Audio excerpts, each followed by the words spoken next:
A single gunshot echoed across the canyon, and with it, Lila Mercer's freedom shattered like glass. Her brother had gambled away more than money. He'd sold her soul to the most dangerous man in the territory. Clyde Rourke didn't just own land, he owned lives, crushing women beneath his polished boots and ruthless ambition. In 3 days, Lila would become his property, her dreams buried in the dust of a forced marriage she couldn't escape. But a silent stranger had been watching, a man with scars deeper than any wound, and he was about to make an offer that would change everything. If you're hooked, stay with me until the very end of this story. And don't forget to hit that like button and comment your city below so I can see how far this tale travels across the world. The sunset bled crimson across the Wyoming sky, painting the rough timber buildings of Caldwell Bend in shades of violence. Lila Mercer stood frozen in the doorway of the Silver Dollar Saloon, her hands clenched so tight her nails cut crescents into her palms. Through the smoke and whiskey-soaked air, she could see her brother slumped at a poker table, his face the color of old snow. Thomas Mercer had the look of a man who'd just signed away his own execution. "I don't have it." His voice cracked, barely audible over the piano's discordant melody. "Mr. Rourke, please. I just need more time." Across from him sat Clyde Rourke, a man whose expensive suit couldn't disguise the predator beneath. He was maybe 40, with silver threading through dark hair slicked back with pomade that smelled of imported bay rum. His fingers, adorned with gold rings, drummed a patient rhythm on the felt table. "Time." Rourke's voice was smooth as aged whiskey, deadly as arsenic. "I've given you 3 months, Thomas. 3 months during which you've managed to lose not just the original debt, but triple it through sheer stupidity." He picked up a cigar, rotating it slowly between his fingers. $1,600. That's what you owe me now." Lila's breath caught. $1,600? It might as well have been 16,000. Their parents' small ranch barely brought in 200 a year, and that was in good seasons. Thomas had already mortgaged it twice over for his gambling debts. "I can work it off," Thomas said desperately. "I'll work your mines, your timber crews, whatever you need. 10 years if I have to." Rourke lit his cigar, the match flare illuminating eyes cold as January frost. "I don't need another broken-down laborer, Mercer. I have plenty of men willing to work themselves to death for pennies." He exhaled smoke in a slow stream. "What I need is something more valuable." The way he said that last word made Lila's stomach turn to ice. Thomas followed Rourke's gaze, and his face went from white to gray. "No, absolutely not. You can't—" "Can't?" Rourke's voice remained pleasant, which somehow made it worse. "Let me clarify your situation, boy. You signed a contract, a legal binding contract witnessed by half this town. You default, and I own everything. Your land, your livestock, your sister's dowry savings, every stick of furniture in that sad little house you call home." He tapped ash onto the floor. "Or you can settle this debt another way. She's my sister, not property. Everything's property if you know how to price it." Rourke gestured to one of his men, a hulking brute named Pike, who'd earned his reputation breaking miners' strikes with a pickaxe handle. "Pike, explain to Mr. Mercer what happens to men who default on my contracts." Pike smiled, revealing gaps where teeth used to be. "Last fella tried to run, Mr. Rourke. Found him 3 days later in a ravine. Sheriff ruled it an accident, said he must have spooked his horse." His smile widened. "Real tragic, how that horse managed to break both his legs before he fell." The saloon had gone quiet. Even the piano player had stopped, his hands frozen above the keys. Everyone knew Clyde Rourke's reputation. He'd come to Caldwell Bend 5 years ago with money from back east and an appetite for power that never got satisfied. He owned the largest ranch, the biggest mine, the only bank. Men who crossed him had a way of disappearing, and the law, what little existed in this corner of Wyoming territory, seemed permanently blind to his methods. Thomas was shaking now, his hands trembling so badly he knocked over his whiskey glass.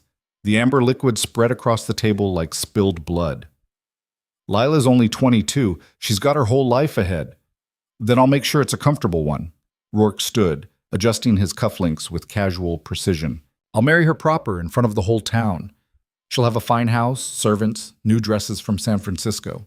Most women would consider that a considerable step up from a failing ranch and a brother who can't stop losing at cards." Lila found her voice, though it came out harder than she intended. I'm standing right here. Rourke turned, and for the first time, his full attention landed on her. His gaze traveled from her worn boots to her sun-faded dress to her face, taking inventory like she was livestock at auction. She forced herself to stand straighter, meeting his eyes despite the fear crawling up her spine. Miss Mercer? He removed his hat, the gesture a mockery of courtesy. I apologize for the indelicate nature of this discussion. Your brother's poor judgment has created an unfortunate situation.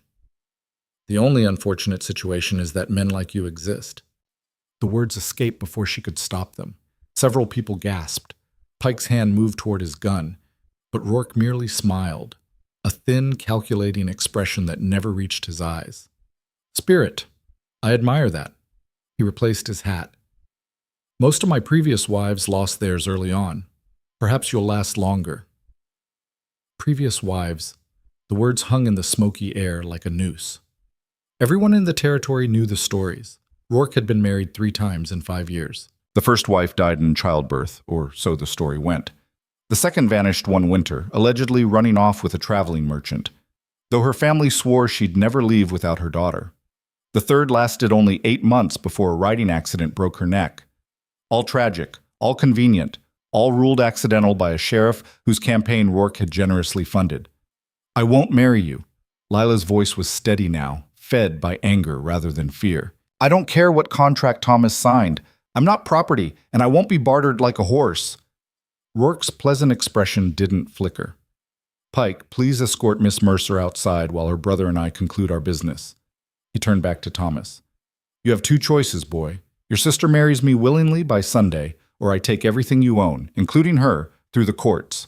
Either way, the debt gets settled. But one way is considerably less painful for everyone involved. Don't you dare agree to this, Lila snapped at her brother. Thomas, look at me. Don't you dare. But Thomas wasn't looking at her. He was staring at the table, at his empty hands, at the wreckage of his choices. When he spoke, his voice was barely a whisper. Sunday. She'll be ready by Sunday. No! Lila lunged forward, but Pike caught her arm, his grip like an iron shackle. Thomas, you spineless coward! You can't do this. I won't let you. It's done. Rourke gestured dismissively. Pike, see the lady home. Make sure she understands the consequences of running. He glanced at Lila, and something in his expression made her blood freeze. Miss Mercer, let me be very clear.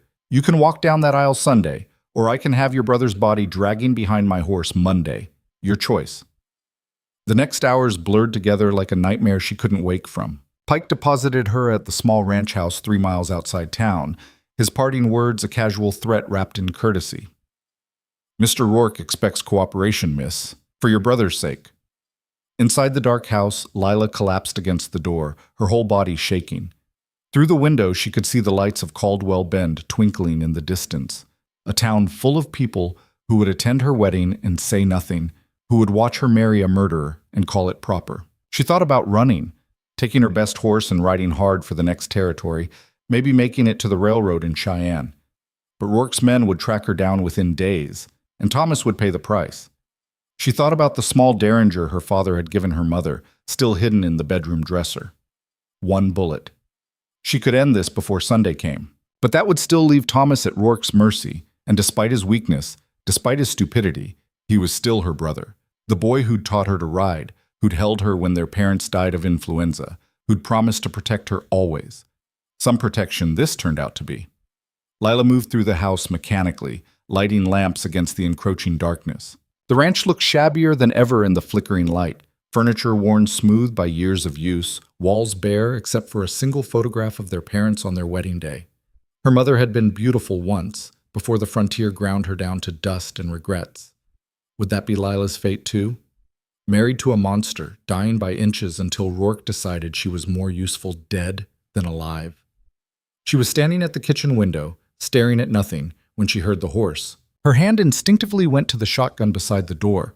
Thomas should still be in town, and anyone else arriving after dark meant trouble.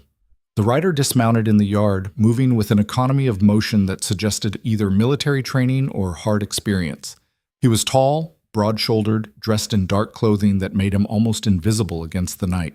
When he removed his hat, lamplight caught his face, weathered and lean, with several days' worth of stubble and eyes that had seen too much. Lila raised the shotgun. "That's far enough." The stranger stopped, raising his hand slowly. "Miss Mercer, I mean you no harm." "Everyone means me harm these days. State your business or ride on." "My name's Caleb Boone. I was in the saloon tonight." His voice was rough, like gravel under wagon wheels, but steady. "I heard what Rourke did to you and your brother." "Then you can ride back to town and tell everyone how entertaining you found the spectacle." Bitterness sharpened her words. "I'm sure it'll be the talk of the territory, another fool woman getting sold to the highest bidder." "I'm not here to gossip." Caleb took a careful step forward, moving into the light. Up close, she could see scars, a thin line across his cheekbone, another disappearing into his collar. A man acquainted with violence. "I'm here to make you an offer."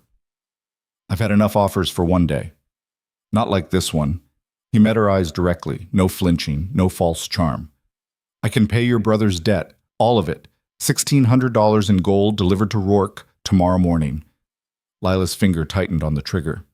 "Why would you do that? You don't know me. You don't know Thomas. What's your angle?" "My angle is that I watched Rourke operate for the past year, watching him destroy everything he touches, and I'm tired of it." Caleb's jaw tightened. "I've got the money. I've got no use for it beyond keeping my ranch running. And I've got no love for men who buy women like they're buying cattle." "So you're offering charity?" "I don't need your pity, Mr. Boone. It's not charity." Plus he shifted his weight, and she noticed he was favoring his left leg slightly. An old injury, maybe. "I'm offering a trade. A bargain, if you will." There it was, the catch. There was always a catch. "Let me guess," Lila said coldly. "You pay the debt, and I marry you instead? Trade one master for another?" "1 year," Caleb said quietly. "You marry me, legal and proper, for 1 year. After that, if you want to leave, you're free to go. I'll give you traveling money, help you get set up wherever you want. Denver, San Francisco, back east, your choice." "And during that year?" She didn't lower the gun. "What exactly would you expect from this arrangement?" "Partnership, you'd run the house, help with the ranch accounts. I'm not much for paperwork. In return, you'd have a roof over your head, food on the table, and my word that I won't touch you except as necessary for appearances in town." His expression remained neutral, businesslike. "Separate bedrooms?" "No. Expectations beyond basic respect and cooperation." Lila studied him, trying to see the trap. Men didn't make offers like this without wanting something. "Why? What do you really get out of this?" For the first time, something flickered across Caleb's face, something dark and painful that disappeared so quickly she almost missed it. "Let's just say I understand what it's like to be owned, and I understand what it's like to wish someone had offered you a choice when you had none." The words hung between them, weighted with history she couldn't read. Outside, the wind picked up, rattling the shutters. Sunday was 3 days away. 3 days until she'd walk down the aisle toward Clyde Rourke and whatever fate awaited his wives. "How do I know you're not worse than Rourke?" she asked. "How do I know you won't—" "You don't." Caleb's honesty was almost brutal. "You don't know me. You don't know if I'm telling the truth. All you know is what I'm offering. 1 year, with the guarantee of freedom at the end. That's more than Rourke's offering you." He had a point. A horrifying, desperate, impossible point. "I need to think about it." "You've got until tomorrow noon. That's when I need to deliver the payment to Rourke if this is going to work." Caleb replaced his hat. "I'll be at the livery stable in town.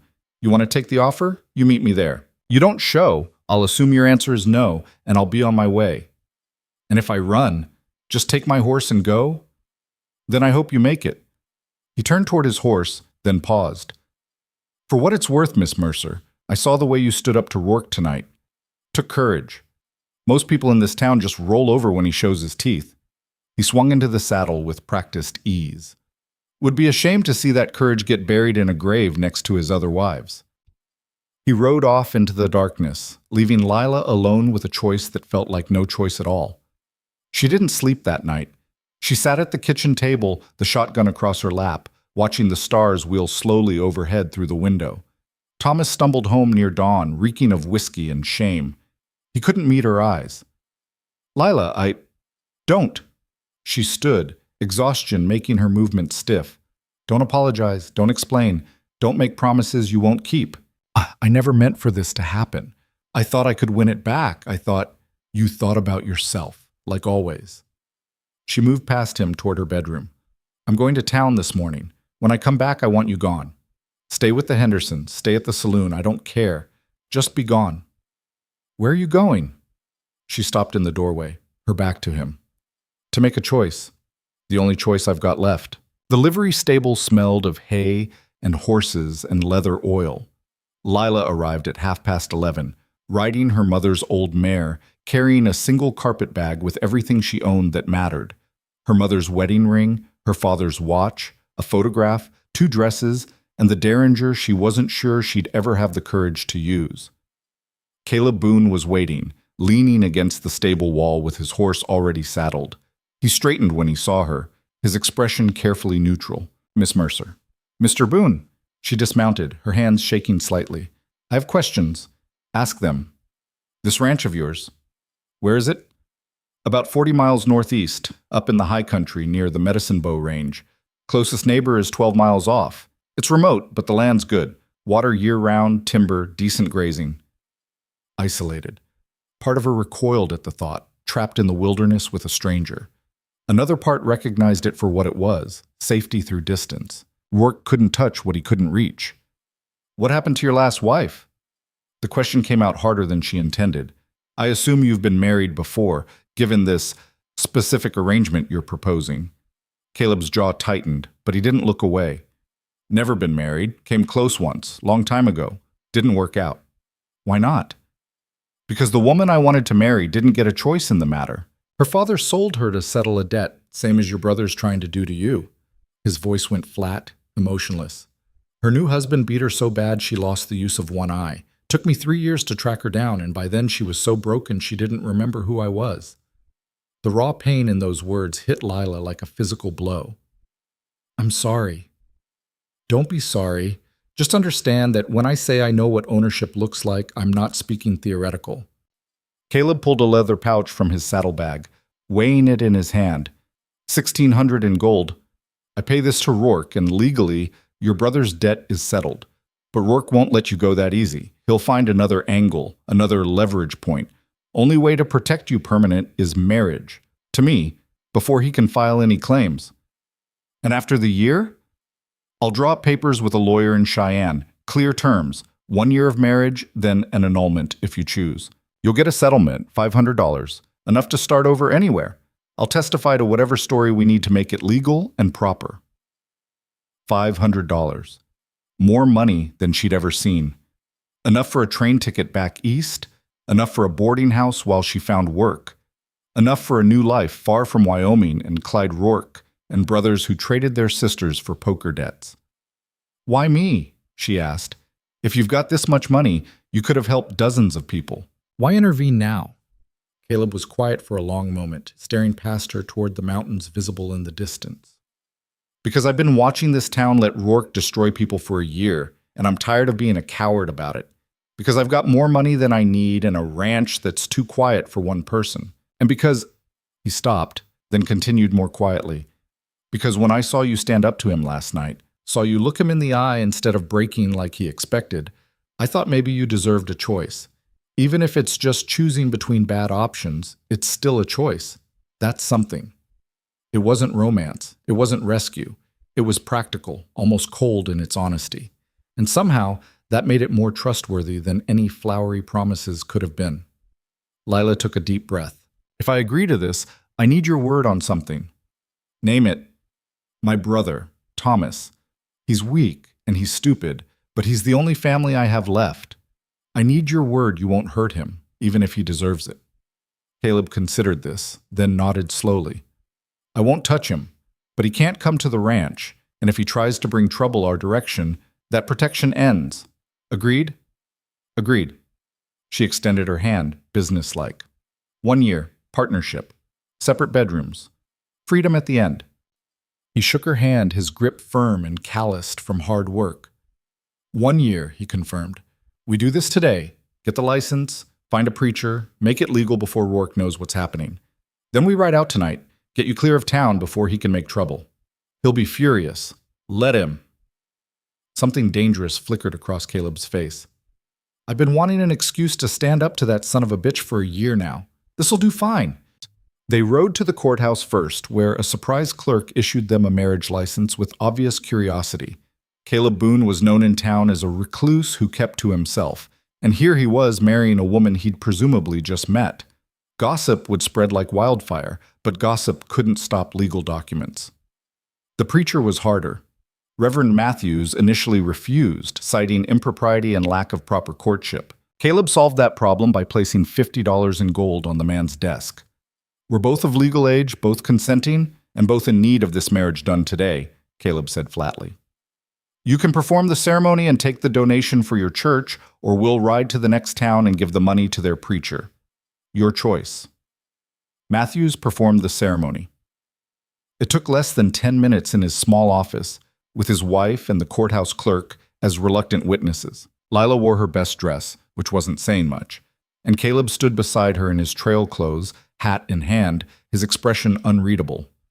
Do you, Caleb James Boone, take this woman to be your lawfully wedded wife? I do. Do you, Lila Marie Mercer, take this man to be your lawfully wedded husband?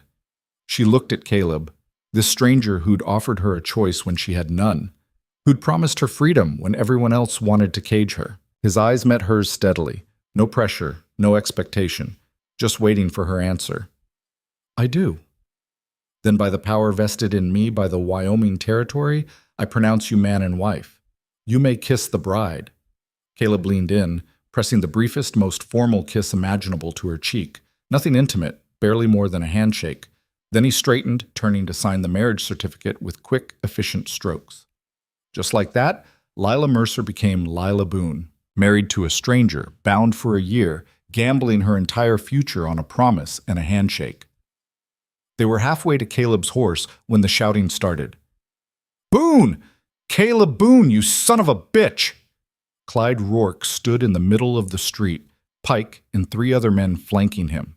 His face was flushed with rage, his carefully maintained veneer of civility completely shattered. In his hand, he clutched the leather pouch Caleb had delivered that morning. You think you can interfere with my business? Rourke's voice carried across the street, drawing a crowd. You think you can steal what's mine? Caleb moved slightly, positioning himself between Lila and Rourke. Nothing was stolen. I paid the debt, legal and proper. Thomas Mercer's contract is settled. The debt was a means to an end, you fool. The girl was promised to me. The girl, Caleb said quietly, dangerously, has a name, and she's married now, legally. Show him the certificate, Lila. With trembling hands, Lila held up the still ink-wet marriage certificate. Rourke's eyes went wild, his hand dropping to his gun. I wouldn't. Caleb's voice cut like a blade. His own gun was already drawn, hammer cocked, aimed steady at Rourke's chest. Lila hadn't even seen him move. You draw on me, Rourke, and you'll die in this street. In front of all these witnesses, your money won't buy your way out of a fair fight. The street had gone silent. Pike's hand hovered over his weapon, but even he seemed uncertain. Caleb's reputation apparently included being fast with a gun. Rourke's face cycled through rage to calculation and back again. This isn't over, Boone. That girl belongs to me. The debt was just a formality. The debt was a contract you used to trap a woman into marriage against her will, Caleb interrupted. I paid it. She's free. And now she's my wife, which means touching her means touching me. You ready to start that war? For a long moment, the 2 men stared at each other. Rourke with his wealth and influence and hired guns, Caleb with nothing but a steady aim and absolute conviction. The crowd held its breath. Finally, Rourke stepped back, though his expression promised future violence. You've made an enemy today, Boone. A powerful enemy. I've had worse, Caleb gestured with his gun. Now get out of my way. My wife and I are leaving. They rode out of Caldwell Bend at a hard gallop, not slowing until the town was miles behind them. Lila clung to her horse, her heart pounding, the marriage certificate tucked inside her dress like a shield. She'd just married a stranger, defied the most dangerous man in the territory, burned every bridge behind her. She should have been terrified. Instead, for the first time in days, she felt something unexpected. Hope. Caleb led them northeast, following trails that seemed to exist more in his memory than on the ground. They rode until sunset painted the mountains purple and gold, stopping only when the horses needed rest. He built a small fire, efficient and practiced, and shared hardtack and jerky from his saddlebags. "We'll reach the ranch tomorrow afternoon," he said, feeding sticks to the flames. "It's rough country, but the cabin's solid. Built it myself 3 years ago." Lila wrapped her arms around her knees, watching sparks rise toward the stars. "What made you come to Wyoming?" "Same thing that brings most people, trying to outrun the past." He poked at the fire. "Didn't work, but at least the scenery's better." "The woman you mentioned, the one who didn't get a choice, what happened to her?" Caleb was quiet so long she thought he wouldn't answer. When he finally spoke, his voice was distant. "Her name was Sarah. We grew up together in Missouri, planned to marry after my father's farm came to me. But her father was a drunk who owed money to the wrong people. They offered to settle his debt if he gave them Sarah." He stared into the flames. "I tried to stop it. Got beat near to death for my trouble. By the time I healed up and tracked her down, she was gone. Not dead, but not alive either. Just this broken thing that used to be the girl I loved." "I'm sorry." "Don't be sorry for things that aren't your fault." He looked at her directly. "I'm telling you this so you understand. I meant what I said about choices, about not owning people. I couldn't save Sarah, but maybe I can give you what she never got. A chance to choose your own path."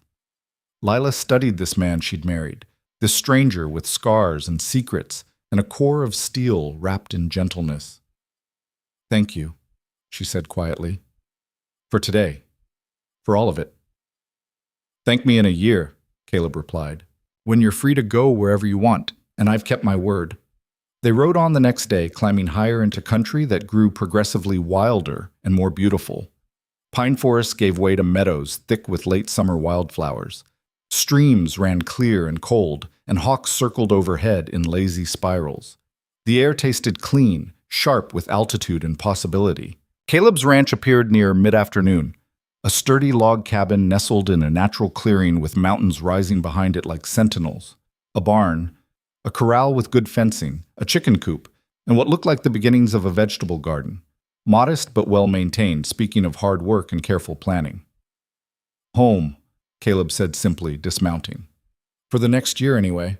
Lila slid from her horse, her legs stiff from riding. Up close, the cabin looked even more solid.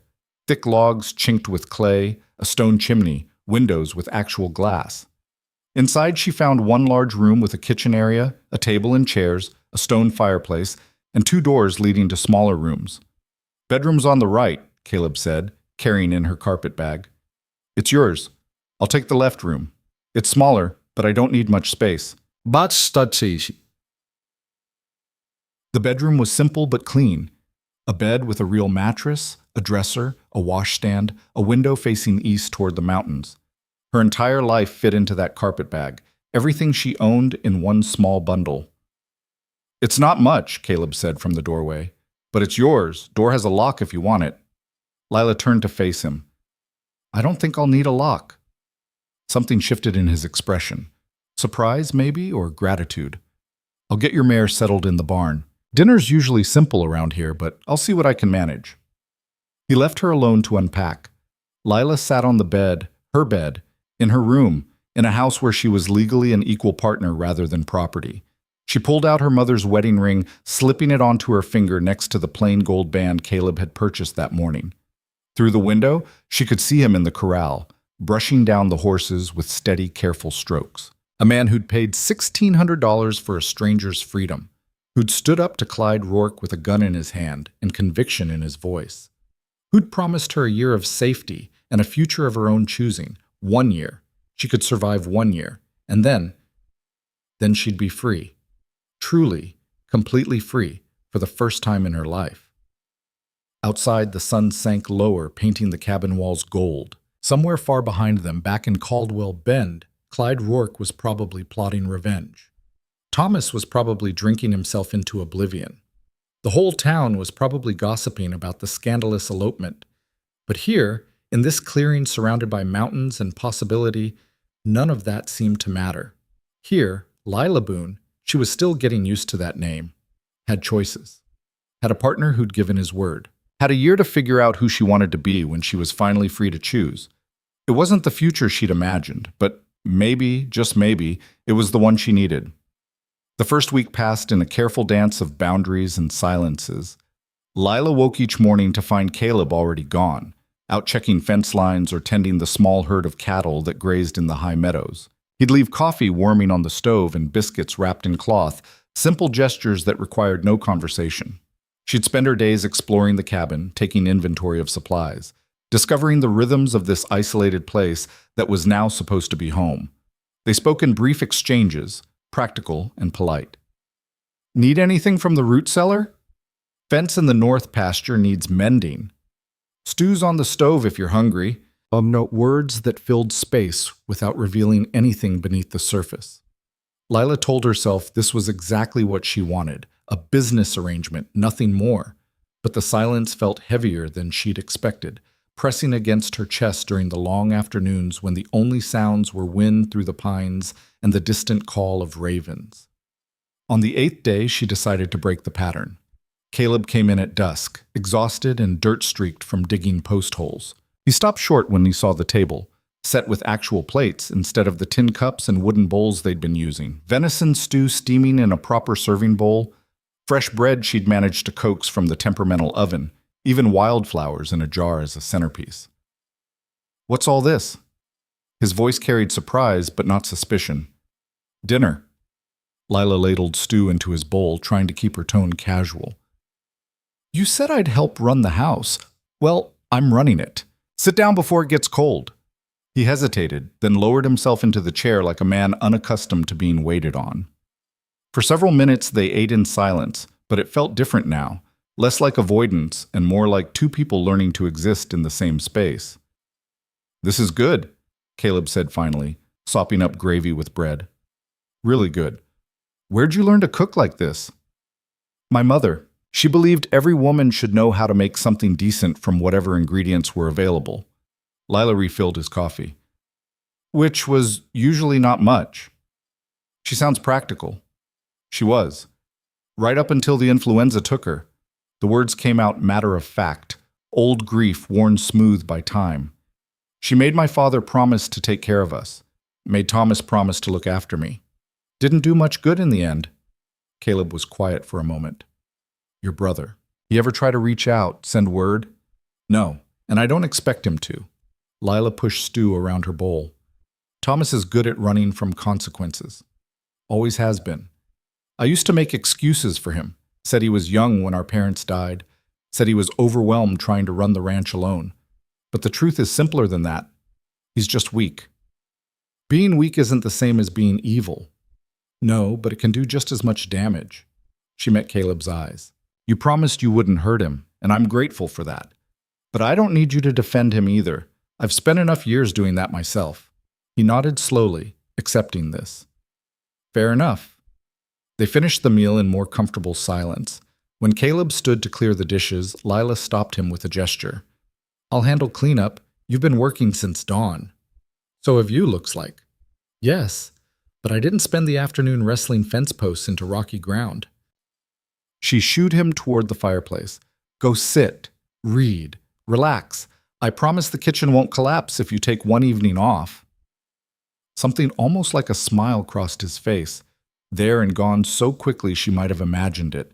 But he settled into the chair by the fire, pulling out a worn book from the shelf beside it. Lila washed dishes in the basin, watching him from the corner of her eye. He read with complete absorption, his weathered face softening slightly in the firelight. She noticed the way his shoulders gradually relaxed, the tension bleeding out of his frame as the evening deepened. This was a man who carried weight she couldn't see, scars that went deeper than the ones marking his skin. "Can I ask you something?" The words escaped before she could reconsider them. Caleb looked up from his book. "Go ahead." "Why do you live all the way out here? You've got money, skills, you could have settled closer to town, had neighbors, a social life. Why choose isolation?" He closed the book, marking his place with a finger. "Because out here, nobody asks questions. Nobody expects things from me I can't give. I can work hard, sleep sound, and not have to pretend to be something I'm not." "What would you be pretending to be?" "Civilized." The word carried weight. Friendly, safe, all the things people want to believe about their neighbors. He stared into the fire. I've done things, Lila, things I can't undo. Out here, those things don't matter. The land doesn't judge. The mountains don't care about your past. She dried her hands slowly, moving to sit in the chair opposite him. What kind of things? The kind we don't talk about over dinner. His tone wasn't harsh, just final. Then, perhaps seeing something in her expression, he softened slightly. I was a soldier during the war. Fought for the Union in places that don't exist on any map because we burned them to ash. Did what I was ordered to do, told myself it was necessary. Then came home and discovered I couldn't stomach civilization anymore. Couldn't stand in a church, or sit in a parlor, or make small talk about the weather while pretending I hadn't helped destroy entire towns. The confession hung in the air between them, raw and unvarnished. Lila thought about all the ways people carried their damage, all the different forms survival took. My father was in that war too. Different side, but same nightmares. He used to wake up screaming about Shiloh. Shiloh was hell. Caleb's voice went distant. 2 days of killing in the mud and the rain, boys dying while crying for their mothers. I was 17, thought I knew what war meant. He laughed, bitter and sharp. Took about 4 hours to cure me of that delusion. Is that where you learned to shoot? The way you drew on Rourke? I've never seen anyone move that fast. Survival skill. When you're outnumbered and outgunned, being fast is the only advantage you've got. He met her eyes. I don't enjoy it, if that's what you're asking. Don't go looking for fights. But when someone threatens what's mine, I finish it quickly. What's mine? The word should have felt possessive, threatening. Instead, they felt protective. A boundary drawn not around her but around the space they shared. A line in the sand that said, this far and no further. Rourke won't let this go, Lila said quietly. You know that, right? He'll come after us eventually. Let him try. Caleb's expression hardened. He's dangerous in town, surrounded by his hired guns and bought lawmen. Out here, it's different territory. Out here, I've got every advantage. You can't fight off a whole gang by yourself. Who says I'm by myself? He gestured toward the rifle mounted over the door, the shotgun beside the window, the revolver on his hip. I've got friends. And I've got something Rourke doesn't. Knowledge of this land. Every trail, every hiding spot, every approach. Man wants to bring trouble to my doorstep. He's welcome to try. Won't like how it ends. Lila believed him. There was something in the way he spoke, not bravado, just cold certainty, that suggested he'd thought this through carefully, prepared for the possibility like a general planning a campaign. I don't want you to die for me, she said. That's not what this arrangement is supposed to be. I'm not planning to die. Planning to live, actually. But living means drawing lines, means deciding what you'll tolerate and what you won't. Caleb stood, stretching stiff muscles. You're under my protection now, whether you want to be or not. That's what marriage means, even a temporary one. I take care of what's mine, and right now, you're mine to protect. There it was again, that word, mine. But the way he said it didn't feel like ownership. It felt like responsibility freely chosen, a burden he'd taken on with full understanding of its weight. Thank you, Lila said, for everything, the house, the food, the safety. I know this wasn't what you planned when you rode into Caldwell Bend. Life rarely works out the way we plan. He moved toward his bedroom, pausing in the doorway. Get some sleep. Tomorrow I'll show you the rest of the property, teach you the layout in case you ever need to navigate it alone.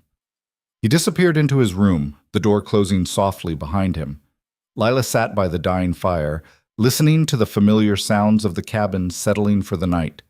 Wood contracting as it cooled, wind whistling through gaps in the chinking, an owl calling from the nearby forest. She thought about choices and consequences, about the strange path that had led her to this isolated cabin with a man she barely knew. A week ago, she'd been trapped, staring down a future that promised nothing but pain.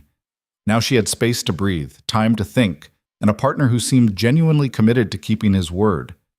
It wasn't freedom, not yet, but it was close enough to taste. The days developed a rhythm after that. Caleb showed her the property boundaries, teaching her to recognize landmarks and read the terrain. He introduced her to his small herd of cattle, 20 head that he'd carefully bred from hardy mountain stock, and explained his plans for expansion once the ranch was more established. They worked together on repairs, her holding boards while he hammered, learning the practical skills that meant survival in country this remote. And they talked, carefully at first, conversations that circled around anything too personal. But gradually, walls began to crack. Caleb told her about growing up in Missouri, about a father who'd drunk himself to death after the war, and a mother who'd simply given up, lying down one winter day and never getting back up. Lila shared memories of her parents' ranch, of her mother's stubborn determination to create beauty even in harsh conditions, of her father's quiet dignity that had survived the war, but not the influenza. "My mother planted roses," Lila said one afternoon while they were mending harness leather. "Every spring, no matter how hard the winter had been, she'd plant roses. Most of them died. The soil was too alkaline, the wind too brutal. But she kept trying, year after year. Said a person needed beauty to survive, not just food and shelter." "Sounds like you take after her." Caleb threaded new leather through a buckle. "The way you fixed up the cabin, curtains in the windows, those flowers on the table. Most people wouldn't bother out here. Most people aren't trying to make a year feel like home instead of a prison sentence." The words came out sharper than she intended, and she immediately regretted them. But Caleb just nodded. "That's fair, and you're right to push back against feeling trapped. That's the whole point of this arrangement. You get to decide what this year means. If that includes curtains and flowers, then that's what we have." 3 weeks into their arrangement, a late summer storm rolled through, dropping temperatures and dumping rain for 3 solid days. They were trapped inside together, the world beyond the cabin reduced to gray sheets of water and wind that rattled the shutters. Caleb showed her how to play poker, teaching her to read tells and calculate odds, while thunder rolled across the mountains. She taught him a card game her mother had learned from French trappers, laughing when he kept forgetting the rules. "You're doing that on purpose," she accused, laying down a winning hand. "Nobody's memory is that bad. Maybe I just like watching you explain things." The words were casual, but something in his tone made her look up sharply. Their eyes met across the table, and for a moment the cabin felt smaller, warmer. Then Caleb looked away, gathering the cards with hands that moved just slightly too fast. "Getting late. We should turn in." But Lila noticed the way he'd looked at her, not with the cold calculation of a man eyeing property, but with something softer, more complicated. It should have frightened her. Instead, it sent a strange flutter through her chest that she firmly ignored. The storm broke on the 4th day, revealing a world scrubbed clean and sparkling. They ventured out to check the stock, finding everything intact but the garden half drowned. Lila spent the afternoon salvaging what she could, coaxing waterlogged plants back upright, while Caleb dug drainage channels to redirect the excess water. "You've got a gift for growing things," he commented, watching her work. "Half these plants should be dead, but you've got them recovering already. Plants want to live, same as anything else. You just have to give them the conditions they need and get out of their way." She patted soil around a tomato plant's roots. "People are the same, I think. Give them safety, basic needs met, a little space to breathe, most will find their way to thriving." "Is that what you're doing? Finding your way to thriving?" Lila sat back on her heels, considering the question honestly. "I think I'm finding my way to surviving right now. Thriving might come later. Ask me again in 11 months. "Fair enough." Caleb moved to help her with a particularly stubborn squash plant. "For what it's worth, you seem stronger than when we left Caldwell Bend. Less like you're waiting for the next disaster." She thought about that, about the constant tension she'd carried in town, the perpetual awareness of danger lurking around every corner. Out here, despite the isolation, or maybe because of it, she felt safer than she had in years. No Clyde Rourke, no Thomas gambling away her future, just mountains and sky and honest work. "I feel stronger," she admitted. "Feels strange, given I'm technically someone's wife now. That's supposed to make women weaker, more dependent. But this feels different." "Because it is different. You're not dependent. You're choosing to be here. Choice makes all the difference." He stood, brushing dirt from his knees. "Come on. I want to show you something before the light fades." He led her up a trail behind the cabin, climbing through pine forest until they emerged onto a rocky outcropping. Below them, the valley spread out in perfect clarity. The cabin nestled in its clearing, the meadows stretching toward distant peaks, a ribbon of silver where the creek ran through aspen groves. The late sun painted everything gold and amber, so beautiful it almost hurt to look at. "This is why I bought the land," Caleb said quietly. "First time I saw this view, I knew I wanted to wake up to it every day for the rest of my life. Figured if I was going to be alone, might as well be alone somewhere beautiful."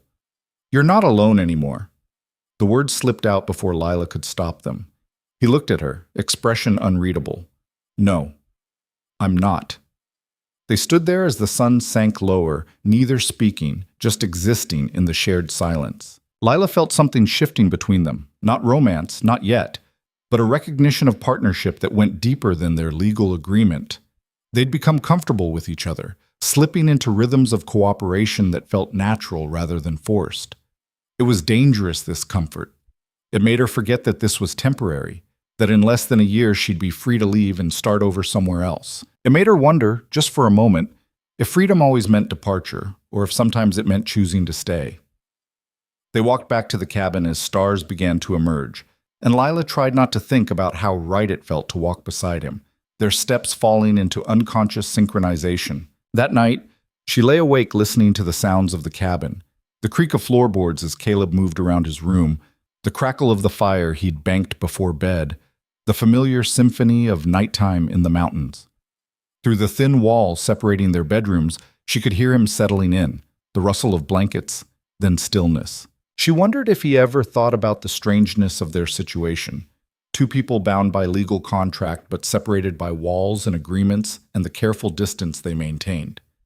Did he lie awake thinking about the woman in the next room, or had he trained himself not to want things he'd promised not to take? The questions felt dangerous, so she pushed them away, focusing instead on practical concerns. Winter would come eventually, and she needed to prepare, preserving food, checking the cabin's chinking, making sure they had enough firewood stacked. Work was safe. Work didn't ask complicated questions or stir up feelings she wasn't ready to name.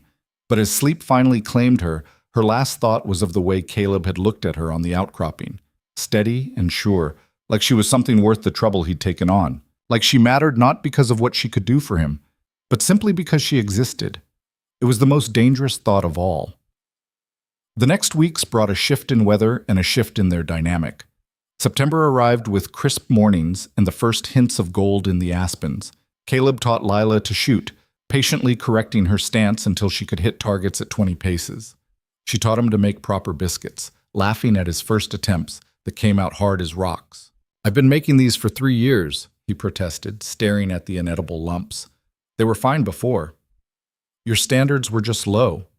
Lila mixed a new batch, demonstrating the proper technique. "Watch. You have to work the dough gently. You're treating it like you're wrestling a steer." He watched her hands, learning the delicate motion required. The next batch came out better, and the batch after that was nearly perfect. The small victory seemed to please him more than it should have. They fell into a pattern of teaching and learning, each offering skills the other lacked. Caleb showed her how to read weather signs, how to track game, how to navigate by stars when trails disappeared. Lila showed him the small graces that made a house a home, where to place furniture for maximum warmth, how to organize supplies for efficiency, the art of making something beautiful from limited resources. "You're good at this," Caleb said one evening, watching her arrange dried wildflowers in jars along the windowsill. "Making things better, seeing what could be instead of just what is." Is that a compliment or an observation? Both. He was mending a shirt, needle moving with surprising dexterity for such large hands. "I lived here 3 years before you came, and it was just a place to sleep. 4 weeks with you, and it's starting to feel like an actual home." Lila felt warmth bloom in her chest, dangerous warmth that had nothing to do with the fire. "That was the deal, wasn't it? I help run the house." "This is more than running it. This is caring about it." He nodded his thread, examining the repair critically, caring about making it good instead of just functional. "Maybe I need it to be good. Maybe functional isn't enough for me." She turned to face him. "Maybe I spent too many years in a place that was just functional, just survival, and I'm tired of settling for that." "Then don't settle." His eyes met hers, intense and honest. "You've got 11 months to make this place whatever you want it to be. After that, if you leave, At least you'll leave it better than you found it. The reminder of her departure hung between them, an ending already written into their beginning. Lila should have been relieved by it. Instead, she felt an unexpected twist of something that might have been regret. She changed the subject, moving to safer ground. We need to think about winter supplies. I've been taking inventory, and we're short on flour, sugar, coffee, and we'll need more lamp oil if we want decent light through the dark months. Caleb nodded, accepting the shift. There's a trading post about 30 miles south. We could make the trip before the first snow, stock up on everything we need. We? She raised an eyebrow. I assumed you'd go alone. Not a chance, leaving you here unprotected with Rourke still out there? He shook his head firmly. You go where I go until we know for certain he's given up, which, knowing Rourke, means probably never. But we'll be careful. The casual protectiveness in his words shouldn't have affected her, but it did. Thomas had promised to protect her too, right before he'd sold her to settle his debts. But Caleb's protection felt different, earned through action rather than demanded by blood, given freely rather than extracted by obligation. When do we leave? She asked. Day after tomorrow. We'll need to pack light, move fast. 2 days there, half a day at the post, 2 days back. Should have us home before any early storms hit. He stood, stretching. I'll start getting the horses ready tomorrow. You make a list of everything we need.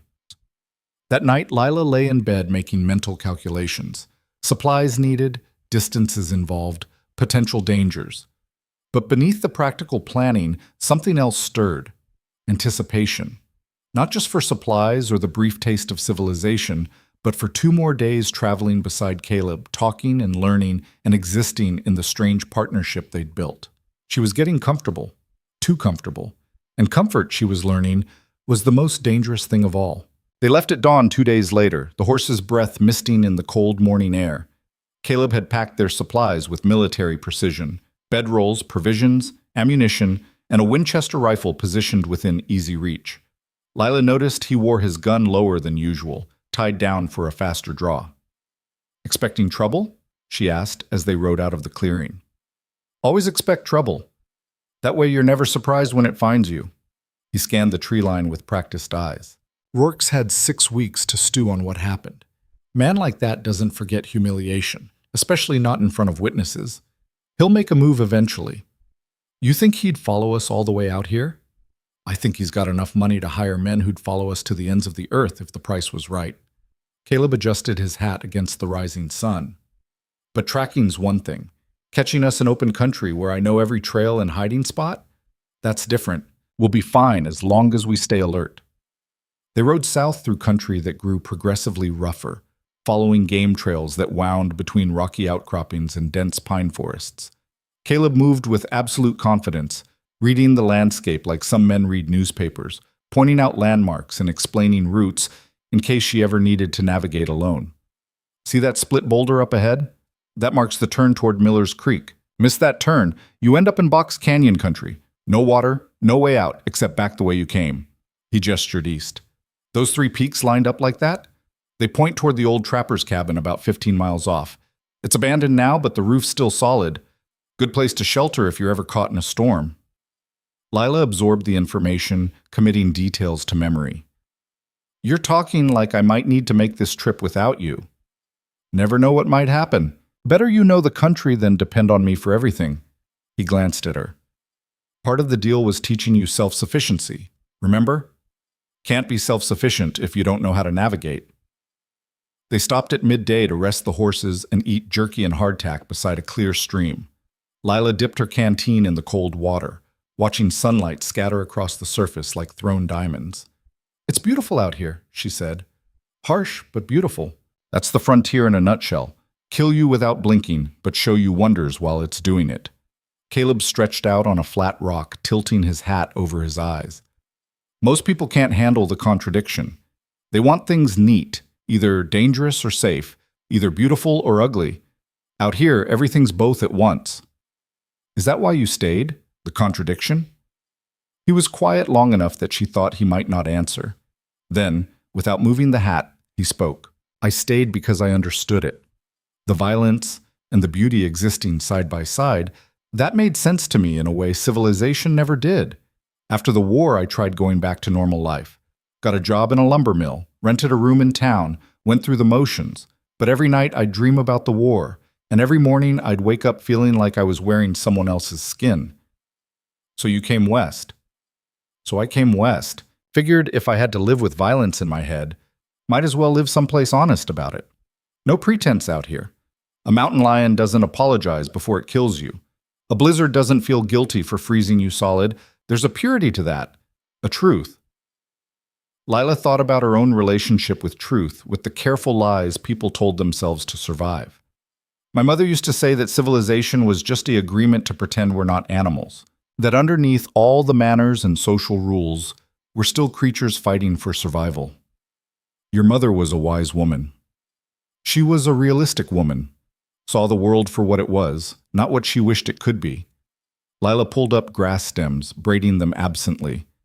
Sometimes I wonder if that realism is what killed her. If she just looked at the influenza and decided she was too tired to keep pretending everything would be fine. Caleb pushed his hat back, meeting her eyes. You think she gave up? I think she made a choice. Same way people always make choices, even when it doesn't look like they are. The braided grass fell apart in her fingers. Thomas thinks she just got sick and died, but I was there. I saw the way she looked at that medicine bottle the doctor left, saw her decide not to take it. She was done fighting, and she chose to let go. That bother you? It used to. I was angry for a long time, angry she'd leave us, angry she'd break her promise to stay strong. Lila tossed the grass aside. But lately I've been thinking maybe I understand it better. Sometimes fighting isn't brave, it's just exhausting, and sometimes the bravest thing is admitting you're done. Caleb sat up, his expression thoughtful. Is that how you feel? Done fighting? No. The answer came quickly, surprising her with its certainty. I'm tired, but I'm not done. I've got 11 months to figure out who I am when I'm not constantly defending myself, and I'll be damned if I waste that chance. She stood, brushing off her skirt. Come on, we're burning daylight.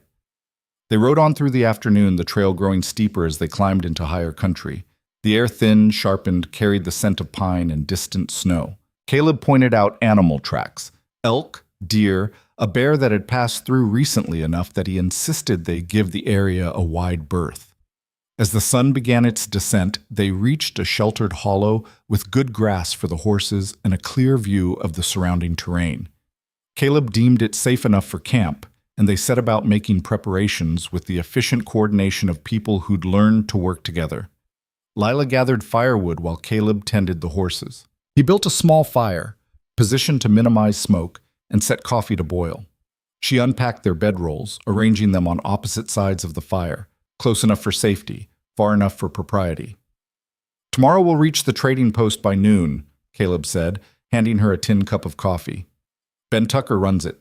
Good man, fair prices, doesn't ask questions. We'll stock up, maybe get a hot meal that isn't jerky, then head back before dark. How long have you known him?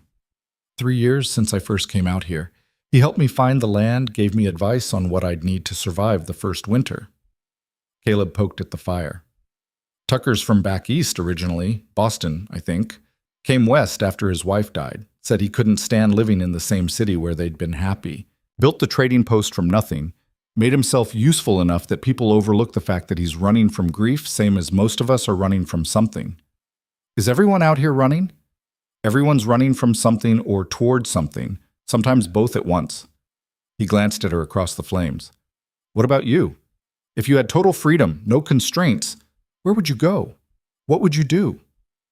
Lila considered the question seriously. A month ago, she would have said anywhere far from Wyoming, far from memories and obligations. But now, sitting under a sky full of stars, with mountains rising black against the horizon, she wasn't sure anymore. I used to think I wanted a city. San Francisco maybe, or Denver. Somewhere with theaters and shops and people who didn't know my history. She wrapped her hands around the warm cup. But lately I've been wondering if what I really want is just peace. A place where I can wake up without fear. Where I control my own choices. Where nobody owns me or expects me to be anything other than myself. That's not a place. That's a state of mind. Then maybe that's what I'm really running toward. A state of mind where I'm free. She met his eyes. What about you? What are you running toward? Caleb was quiet for so long she thought he wouldn't answer. The fire crackled, sending sparks spiraling into the darkness. Finally, he spoke. Redemption, maybe. Or at least peace with the things I can't change. I killed a lot of men in the war, Lila. Followed orders, did what was necessary, told myself it was for a greater cause. But those men are still dead, and that blood's still on my hands. Can't wash it off, can't undo it. So I came out here trying to build something instead of just destroying, trying to prove to myself that I'm more than just a weapon somebody pointed at the enemy. The raw honesty in his words caught her off guard. You are more than that. I've seen it. Have you? Or have you just seen a man who's good at hiding what he really is? He stared into the fire. I watched you stand up to Rourke that night, watched you refuse to break even when everything was stacked against you, and I thought, there's someone with real courage. Not the kind that comes from training or anger, but the kind that comes from choosing to stay human even when it would be easier to give up. That's something I never managed. When things got hard, I just got harder, turned myself into stone so nothing could hurt me anymore. Stone doesn't build ranches. Stone doesn't offer strangers a way out of impossible situations. Lila leaned forward. Tiquam, you want to know what I see when I look at you? I see someone who spent years punishing himself for surviving, for doing what he had to do in a war he didn't start. Someone who's so busy believing he's broken that he can't see he's already put himself back together into something decent. Caleb's expression shifted, something vulnerable flickering across his face before his usual control reasserted itself. You don't know everything I've done.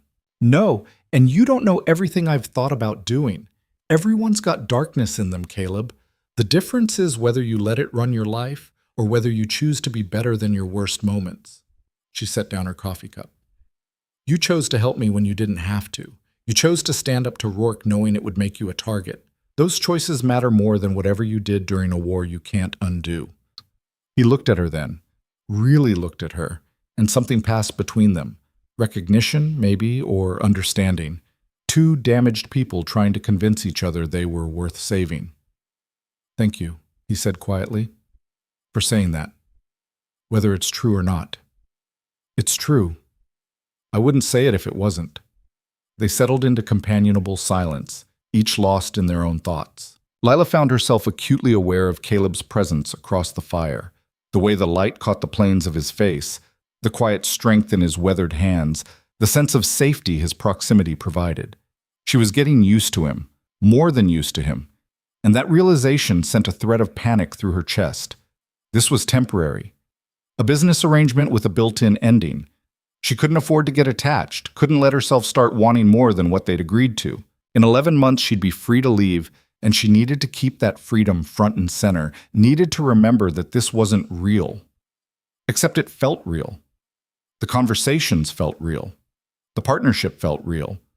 The way her heart lifted when Caleb smiled at something she'd said, that felt devastatingly real.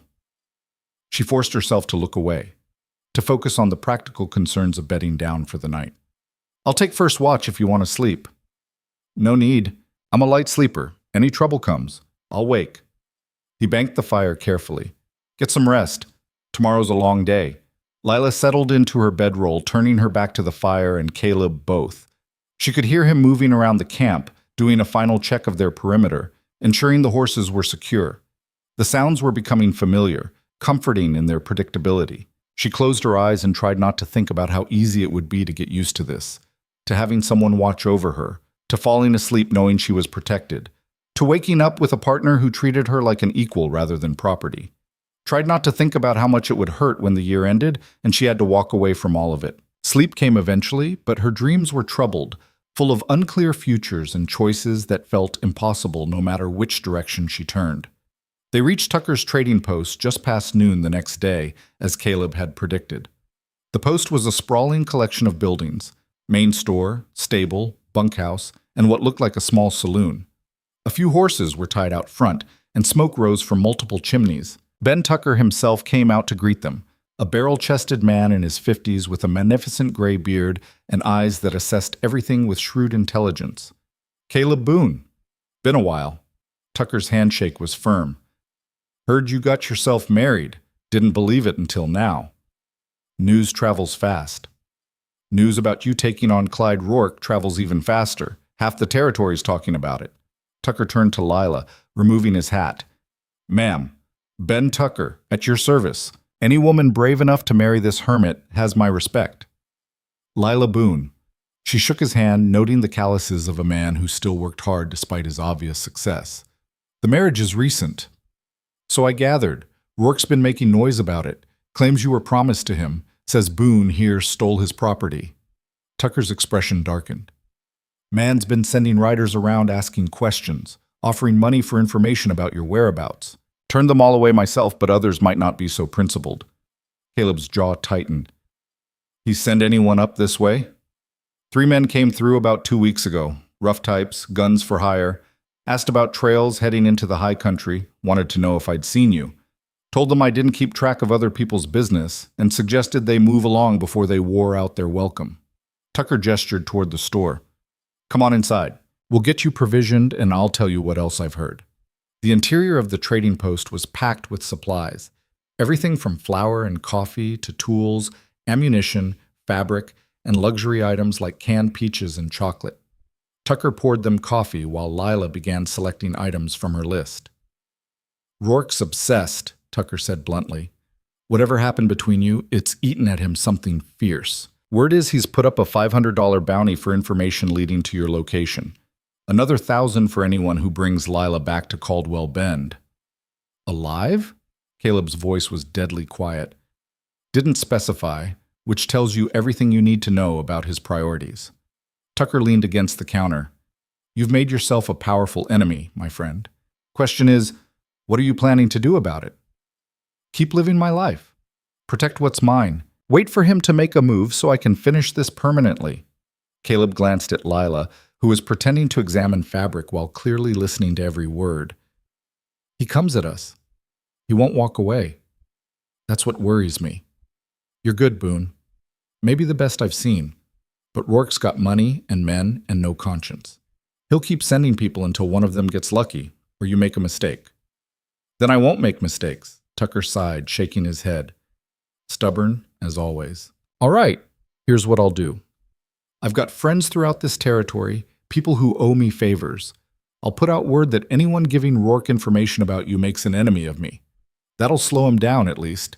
Might even stop him if he's smart enough to recognize when he's outmatched. Appreciate it, Ben. I know it's a risk. Risk worth taking. I don't care for bullies, and I especially don't care for men who think money gives them the right to own people.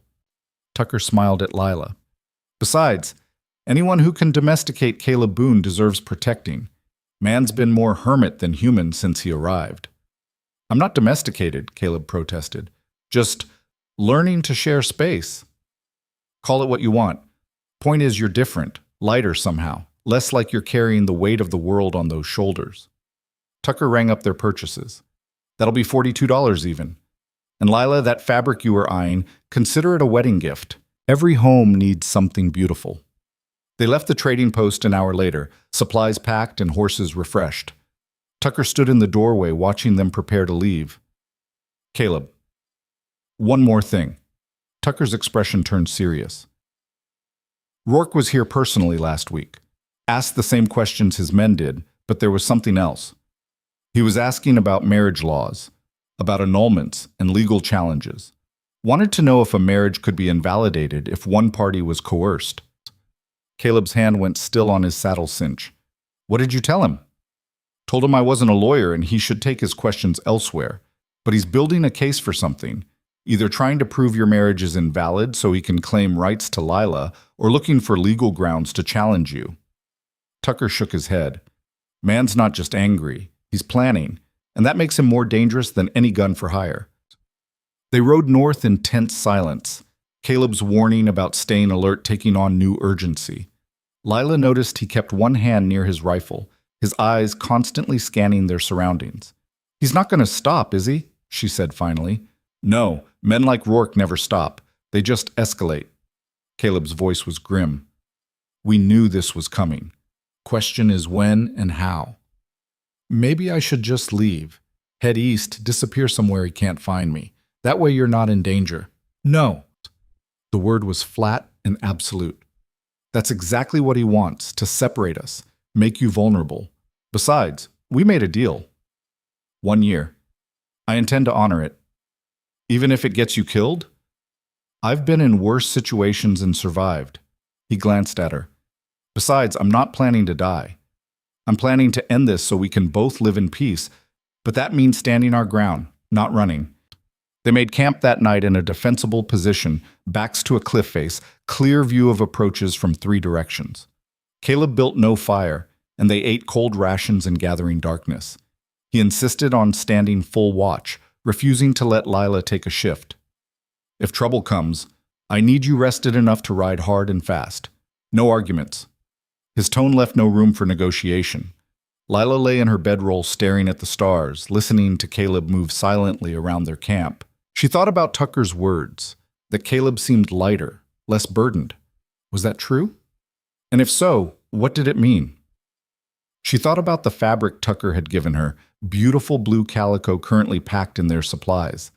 A wedding gift, he'd called it, for a wedding that was supposed to be temporary, a marriage that existed only on paper and for convenience. Yet somehow, over the past weeks, it had started to feel like more than paper, more than convenience. She watched Caleb's silhouette against the stars, solid, watchful, committed to protecting her at potential cost to himself. This wasn't what she'd expected when she'd agreed to his bargain. She'd expected cold practicality, distant politeness, a year of parallel existence with minimal interaction. Instead, she'd found partnership, conversation, laughter, and something that felt dangerously close to caring. It terrified her more than Rourke's threats ever could. They reached home the following afternoon without incident, though Caleb remained vigilant until they were safely inside the cabin with the door barred and rifles loaded. Only then did he seem to relax slightly, though tension still lingered in his shoulders. Lila unpacked their supplies, putting everything away with methodical precision, while Caleb checked the property for signs of intrusion. He returned an hour later, satisfied that no one had been near the ranch in their absence. "We're secure," he announced. "For now. And later?" "Later we stay alert, stay armed, and stay ready." He hung his gun belt on the peg by his bedroom door. "But we also keep living, that's the important part. Rourke wants us afraid, wants us looking over our shoulders every minute. We give him that, he wins, even if he never shows his face. So we just pretend everything's normal? We make everything normal. We work the ranch, improve the property, live our lives, and if trouble comes, we handle it." Caleb moved to the fireplace, beginning to build a fire against the evening chill. "Fear's a tool, Lila. You let it control you, you might as well be in chains. The only way to beat men like Rourke is to refuse to be afraid of them." She thought about that while she prepared dinner, refusing fear, choosing life over survival. It sounded simple, but nothing about their situation was simple. They were living on borrowed time, waiting for violence to find them, trying to build something normal in the midst of chaos. Yet as they sat down to eat, passing dishes across the table they'd shared for weeks now, Lila felt something shift inside her. This was normal. This partnership, this careful dance of respect and growing affection, this had become her normal. And the thought of losing it, whether to Rourke's violence or to the approaching end of their agreement, hurt more than she wanted to admit. "Thank you," she said suddenly, "for all of this. The trip, the supplies, standing up to Rourke, for giving me a choice when I had none." Caleb looked up, something warm flickering in his eyes. "You've thanked me already, multiple times." "I know, but I mean it every time." She set down her fork. "I want you to know, whatever happens with Rourke, whatever comes next, I don't regret this. Any of it. Neither do I." The words were simple, but the weight behind them was profound. Not for a single moment. They finished dinner in comfortable silence, and later, as Lila prepared for bed, she found herself thinking about the year ahead. 10 months remained. 10 months to figure out who she was when she wasn't afraid. 10 months to decide what freedom really meant, whether it meant departure or whether it meant something else entirely. Through the thin wall, she heard Caleb settling into his own bed, heard his breathing slow as sleep claimed him. And for the first time, she let herself wonder, just for a moment, what it might be like if the year never ended. If the partnership they'd built became permanent, not through contract, but through choice. It was a dangerous thought. Probably a foolish one. But as sleep pulled her under, Lila couldn't quite bring herself to push it away. Some possibilities, she was learning, were worth considering even when they scared you. Especially when they scared you, because sometimes the bravest thing wasn't fighting or running, sometimes it was allowing yourself to hope. October arrived with the first snow, a light dusting that melted by noon but warned of harder weather to come. Lila woke to find frost patterns on the window glass, and Caleb already outside splitting firewood, his breath clouding in the sharp air. She watched him work from the window, noticing the efficient rhythm of the axe, the pile of split logs growing steadily beside him. She'd been watching him more lately, catching herself studying the line of his shoulders, the careful way he moved through space, the rare smiles that transformed his weathered face into something almost boyish. It was becoming a problem, this awareness. Every shared meal, every conversation, every moment of comfortable silence drew her deeper into something she couldn't afford to feel. The coffee was ready when he came in, stamping snow from his boots. "Storm's coming," he announced, warming his hands over the stove. "Big one, if I'm reading the signs right. We've got maybe 2 days before it hits." "How long will it last?" "Could be a week, could be 2. He accepted the coffee she handed him, their fingers brushing briefly. Winter storms up here don't follow schedules. They come and stay until they're done. Lila felt a flutter of something, not quite anxiety, not quite excitement, at the thought of being snowed in together for weeks. What do we need to do? Secure the outbuildings, bring the cattle in closer, make sure we've got enough firewood stacked by the door. Stack extra inside too, in case drifts block access to the woodpile. He moved to the window, studying the sky. And we wait. Not much else you can do with weather. They spent the next 2 days in frenzied preparation. Caleb reinforced the barn against heavy snow while Lila organized supplies, checked food stores, and made sure they had enough lamp oil and candles to last through extended darkness. She baked extra bread, prepared stews that could be reheated easily, filled every container with water in case the well became inaccessible. The storm hit on the third night with shocking violence. Wind screamed around the cabin like a living thing, rattling shutters and howling down the chimney. Snow fell so thick that visibility dropped to nothing within minutes. Caleb secured the door with extra bracing and checked the windows for leaks, his expression calm despite the chaos outside. "This is normal?" Lila shouted over the wind. "This is October. Wait until January's. Storms then make this look like a summer breeze." He added more wood to the fire. "We're safe here. Cabin's built solid, we've got supplies, and the horses are secure in the barn. Just have to ride it out." The storm raged for 3 days without pause. Snow piled against the cabin walls, climbing higher each morning until the lower windows were completely buried. The world shrank to the dimensions of the cabin. Firelight and lamplight, the smell of coffee and wood smoke, the constant roar of wind that made conversation difficult. Trapped inside together, they fell into new patterns. Caleb taught Lila to play chess using pieces he'd carved from wood, and she discovered he was a ruthless strategist who showed no mercy even when she was learning. She read aloud from his small collection of books while he worked on repairing tack, her voice a counterpoint to the storm's violence. They cooked together in the small kitchen, learning to navigate around each other in the confined space, developing an unconscious awareness of where the other was at any given moment. On the 4th day, the wind finally died. They woke to profound silence, almost unnerving after days of constant noise. Caleb forced the door open against shoulder-high drifts, revealing a world transformed. Snow covered everything in smooth white curves, erasing familiar landmarks. The sky was brilliant blue, painfully bright, and the temperature had dropped so low that breath froze instantly into ice crystals. "Beautiful," Lila breathed, standing in the doorway. "And deadly. Temperatures maybe 10 below, probably colder with the wind chill." Caleb pulled on heavy gloves. "I need to check the livestock, make sure the barn held. Stay inside, it's too cold out here for anyone not moving." He disappeared into the white landscape, and Lila returned to the fire, trying to suppress the anxiety that rose whenever he was out of sight. She told herself it was practical concern. If something happened to him, she'd be alone in the wilderness with winter just beginning. But she knew it went deeper than that. Somewhere along the way, Caleb's safety had become personal, mattering in ways that had nothing to do with self-preservation. He returned an hour later, half frozen but satisfied. "Barn solid, animals are fine. We lost part of the chicken coop roof, but the hens survived. I'll repair it when the weather breaks. He stripped off layers of snow-crusted clothing, hanging them to dry by the fire. We're in good shape. Could stay snowed in for a month if we had to.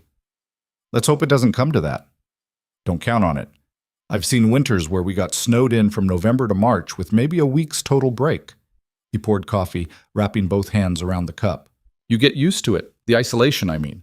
Some people go crazy from it, but others find it peaceful. Which are you? I was peaceful. Then you showed up and reminded me what conversation was like. He smiled slightly.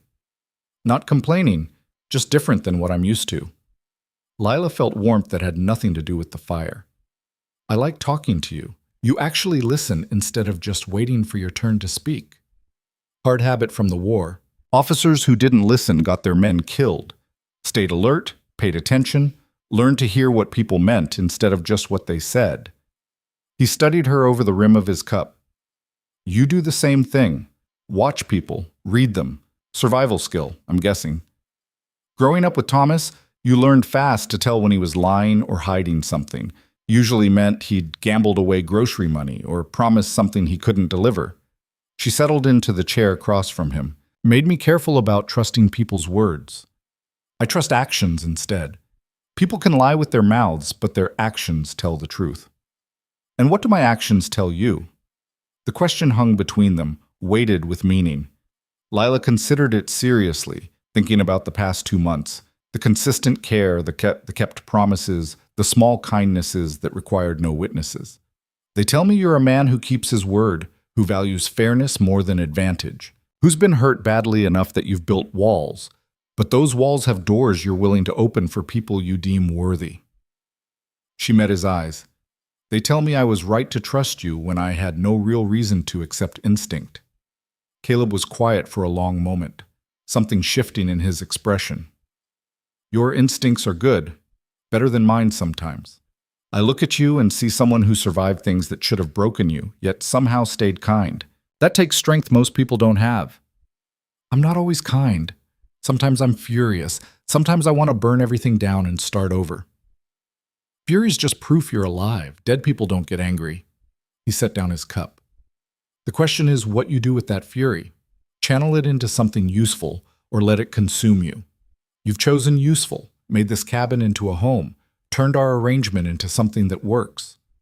That's strength.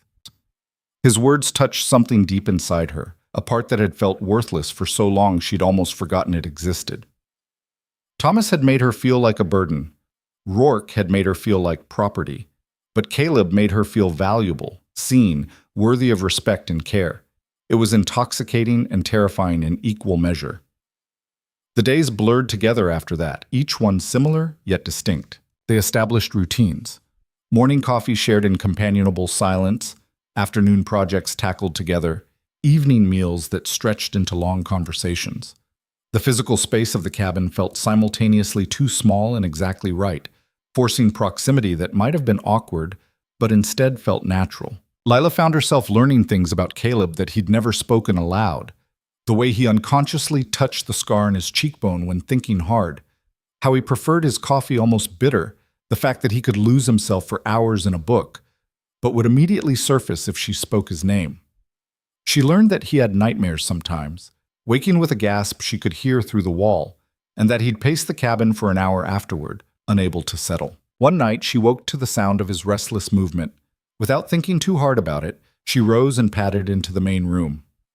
He stood by the window, staring out at moonlit snow, his expression haunted. "Can't sleep?" she asked softly. He turned, surprised. "Didn't mean to wake you." "You didn't. Well, not directly." She moved to stand beside him. "Bad dreams?" "Same ones I always have. War, fire, screaming." His voice was flat, emotionless, a defense mechanism against feeling too much. "Nothing new? You want to talk about it?" "Not much to say. I dream about things I did, things I saw, things I can't change." He exhaled slowly. Talking doesn't make them go away. No, but it might make them less heavy. Shared weight is easier to carry. She waited, not pushing, just offering presence. After a long silence, Caleb spoke. I dream about a town in Georgia. Can't even remember its name now. We were ordered to burn it. Sherman's orders, total war, destroy everything that could aid the Confederacy. I tried to tell myself it was just buildings, just property. But there were people in those houses, Lila. Old folks who couldn't evacuate, children too young to understand what was happening. We gave them warning, told them to get out. Some did, some didn't. His hands clenched on the window frame. I can still hear them screaming, still smell the smoke. And the worst part is, I'd do it again if ordered to. Because that's what soldiers do. They follow orders even when those orders are monstrous. We tell ourselves we're fighting for something bigger, something that justifies the horror. But in the end, we're just men setting fire to other people's lives and calling it duty. Lila reached out slowly, placing her hand over his. He didn't pull away. You were 17, she said quietly, following orders from people you'd been taught to obey. That doesn't erase what happened, but it means you're not the same person who struck those matches. You've spent 10 years trying to build instead of burn. That has to count for something. Does it? Or am I just trying to buy redemption with good deeds, like I can balance the scales if I work hard enough? Maybe redemption isn't about balancing scales. Maybe it's about choosing differently when you get another chance. She squeezed his hand. You had a chance to let Rourke destroy me, and you chose to help instead. You had a chance to take advantage of our arrangement, and you chose respect. Those choices matter, Caleb. They don't erase the past, but they define who you are now. He turned to look at her, really look at her, and something in his expression made her breath catch. When did you get so wise? Probably around the time I realized that hating myself for my brother's choices was just another way of letting him control my life. She managed a small smile. We're both carrying weight we didn't ask for. Maybe we can help each other carry it. Maybe we can. His thumb brushed across her knuckles, the gesture so gentle it almost hurt. Thank you. For this. For not running when you saw the damaged parts. We're all damaged. The question is whether we let it define us or whether we decide to be more than our scars. She reluctantly pulled her hand back, suddenly aware of how close they were standing, how easy it would be to close the remaining distance. Try to sleep. Morning comes early, and we've got fence repairs when the weather clears. She returned to her room, heart pounding, acutely aware that something had shifted between them. The careful boundaries they'd maintained were eroding, worn away by proximity and shared confidences, and the simple fact that they'd begun to care about each other in ways that went far beyond their contract. It should have frightened her. Instead, it felt like waking up after a long sleep, disorienting, but also vivid, real, alive. The weather broke 2 days later, and Caleb insisted on checking their entire property for damage. Leela accompanied him, learning to snowshoe across drifts that would have been impassable otherwise. They worked side by side repairing the chicken coop, their breath mingling in the cold air, conversation flowing easily despite the demanding physical labor. You're good at this, Caleb observed, watching her nail boards with confident precision. Most city women would be useless in conditions like this. I'm not a city woman. I'm a frontier woman who's been underestimated most of her life. She drove home another nail with more force than necessary. People see a woman in a dress and assume she's fragile. But frontier women birth babies alone, fight off predators, survive winters that kill grown men. We're tougher than we look. I never doubted your toughness. Saw it the first night when you faced down Rourke. He handed her more nails. But there's a difference between tough and competent. You're both, which is rare. The compliment warmed her more than it should have. My father taught me practical skills before he died. Said a woman needed to know how to survive on her own, because men couldn't always be counted on. Turned out he was right. Thomas let you down badly. Thomas let everyone down, including himself. He wanted an easy life, wanted success without effort. When that didn't materialize, he took the coward's path, gambling, drinking, selling me to cover his debts. She paused, hammer in hand. The strange thing is, I'm almost grateful to him now. If he hadn't been so weak, I never would have ended up here. Never would have met you. Never would have discovered I could be happy in a place I didn't choose. Caleb went very still. You're happy here? The question was carefully neutral, but Lila heard the weight beneath it. She could deflect, make a joke, retreat to safer ground. Instead, she chose honesty. Yes, surprisingly, impossibly, I'm happy here. Not all the time. I still worry about Rourke. Still feel trapped sometimes by winter and isolation. But overall, this is the most peace I've felt in years. maybe ever. She met his eyes. Is that strange? To be happy in an arrangement that's supposed to be temporary? No. His voice was rough. It's not strange at all. They finished the repairs in silence, but it was a different kind of silence than before, charged with things unsaid, with possibilities that hung in the frozen air between them. When they returned to the cabin, cold and exhausted, Lila made hot soup while Caleb stoked the fire to a roaring blaze. Dinner was quiet, both of them lost in their own thoughts. Lila found herself hyper-aware of every small detail, the way firelight caught in Caleb's dark hair, the strong lines of his hands as he broke bread, the intensity of his gaze when he thought she wasn't looking. The attraction she'd been trying to ignore had become impossible to deny, a constant hum beneath every interaction. She told herself it was just proximity, just the natural result of two people living in close quarters with no one else for miles. But she knew better. This was specific to Caleb, to his quiet strength, his unexpected gentleness, the way he treated her like an equal worth protecting rather than property to be controlled. She was falling for him, had maybe been falling since that first night when he'd offered her an impossible choice and actually meant it. The realization should have terrified her. Instead, it felt inevitable, like something she'd been moving towards since the moment she'd walked into Tucker's livery stable and agreed to marry a stranger. Lila, Caleb's voice pulled her from her thoughts. There's something I need to tell you. Her heart jumped. What is it? He set down his spoon, his expression serious. I've been thinking about our arrangement, about what happens when the year ends. Panic and hope warred in her chest. And I want you to know, truly know, that you're free to go if that's what you choose. No pressure, no guilt, no strings attached. I'll keep my word about the settlement, help you get settled wherever you want, but he paused, seeming to struggle with words. But I also want you to know that if you chose to stay, that would be acceptable, more than acceptable. The careful phrasing couldn't hide the vulnerability beneath it. Lila's breath caught. You're saying you want me to stay? I'm saying I've gotten used to having you here, used to conversations and shared meals and someone to care about beyond just myself. The cabin feels empty when you're not in it, and I find myself looking forward to seeing you every morning. His eyes met hers, steady and honest. But this is your choice, Lila, completely your choice. I won't pressure you, won't try to convince you. I just wanted you to know that staying is an option if you want it. The words unlocked something in her chest, a tightness she hadn't realized she'd been carrying. He wanted her to stay. Not out of obligation or convenience, but because he valued her presence, her partnership, her. Can I think about it? The words came out smaller than she intended.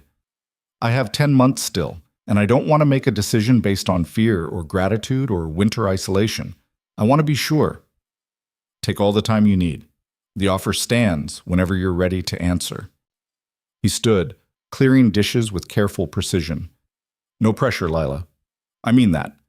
But as she lay in bed that night, listening to the familiar sounds of Caleb moving around the cabin, Lila realized she already knew her answer. She'd known it for weeks, maybe longer, but hadn't let herself acknowledge it. She wanted to stay. Not because she had nowhere else to go, not because she was afraid of work, but because somewhere in the past 2 months, this isolated ranch had become home, and Caleb had become someone she couldn't imagine leaving. The question wasn't whether she'd stay. The question was whether she had the courage to choose it, to choose him, when the time came. The weeks following that conversation carried a new tension, not uncomfortable, but present, an awareness that they were building towards something, that decisions loomed on the horizon that would shape everything that came after. They continued their routines, continued working side by side, but now every shared glance carried weight. Every accidental touch sent sparks through Lila's nervous system. November arrived with more snow and shorter days. They worked inside more often, Lila sewing curtains from the fabric Tucker had given her while Caleb carved and repaired tools. The domesticity of it struck her sometimes, how easily they'd fallen into patterns that looked like marriage, felt like marriage, even though the emotional component had been explicitly excluded from their contract. Except the emotional component was there anyway, growing stronger every day despite their best efforts to maintain boundaries. One evening, Caleb looked up from the harness he was mending to find Lila watching him. What? I'm trying to figure out when this happened. When what happened? When I stopped thinking of this as an arrangement and started thinking of it as my life. She set aside her sewing. When did that shift happen for you, or did it? He was quiet for a long moment, firelight playing across his weathered features. It happened gradually. Little things, the way you reorganized the kitchen so everything made more sense, how you hum when you're concentrating, the fact that coffee tastes better when you make it, even though we use the same beans.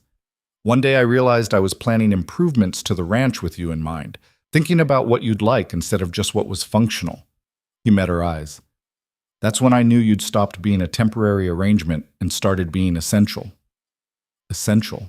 The word hit her like a physical blow, so powerful she had to look away. I'm scared, she admitted, of this, of caring too much, of making choices based on feelings instead of logic. Feelings are a kind of logic, maybe the most important kind.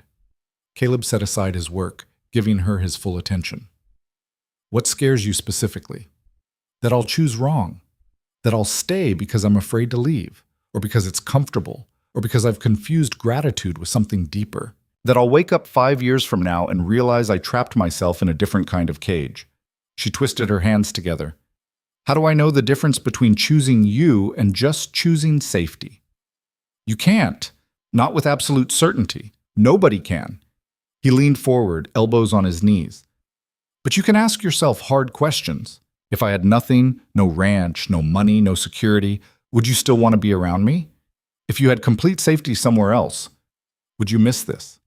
Miss us? If the answer is yes, then it's not just about safety or comfort. It's about something real.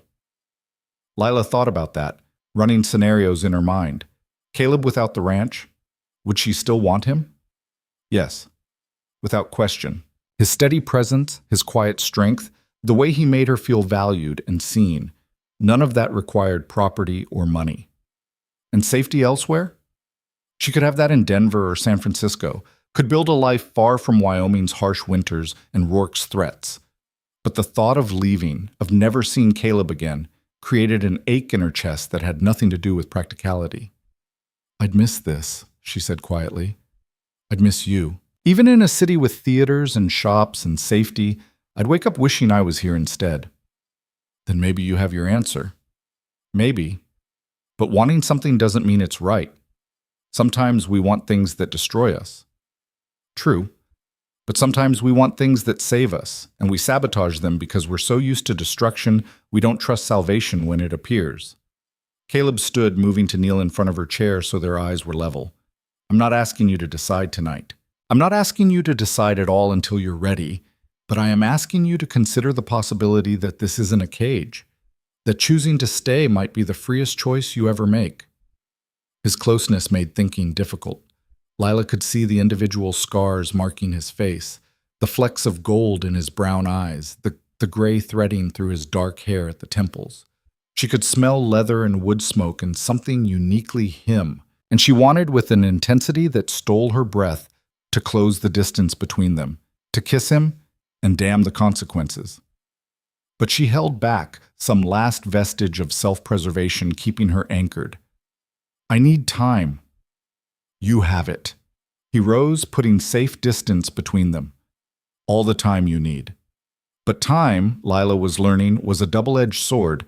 It gave her space to think, but it also gave her space to feel, and feelings were becoming increasingly difficult to ignore. She lay awake nights imagining what it would be like if their arrangement became real. Real marriage, real partnership, real everything. The images were so vivid they felt like memories of a future that hadn't happened yet. She was falling, had fallen, was in so deep that the thought of leaving created physical pain, and that terrified her more than Clyde Rourke ever had, because Rourke could only hurt her body.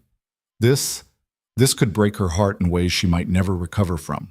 The next morning, she woke to find fresh snow had fallen overnight, transforming the world into pristine whiteness. Caleb was already up, coffee ready, staring out the window with an expression she couldn't read. Beautiful morning, she said, joining him. Yeah, but he didn't sound convinced. Lila, there's something I need to tell you. The serious tone made her stomach clench. What's wrong? Nothing's wrong, but I had a dream last night. Not the usual nightmare. Something different. I dreamed about next summer, about you leaving, and I realized something. He turned to face her fully. I can't keep pretending this is just business. I can't keep lying to myself that I'll be fine when you go. The truth is, somewhere along the way I fell for you. Completely. And I need you to know that before you make any decisions. The confession hung in the air between them, raw and honest and absolutely terrifying. Caleb, let me finish. He held up a hand. I'm not telling you this to pressure you. I'm telling you because you deserve honesty. You deserve to make your choice with all the information. So here it is. I love you, Lila. I love your strength and your kindness and the way you've made this cabin into a home. I love your laugh and your stubbornness and how you're not afraid to call me out when I'm being an idiot. I love everything about you, and if you choose to leave, I'll honor that choice and help you go. But you should know what you're leaving behind. Not just a ranch or an arrangement, but a man who would spend the rest of his life loving you if you'd let him. Lila's heart pounded so hard she thought it might burst. Every instinct screamed at her to retreat, to protect herself, to run before she could be hurt.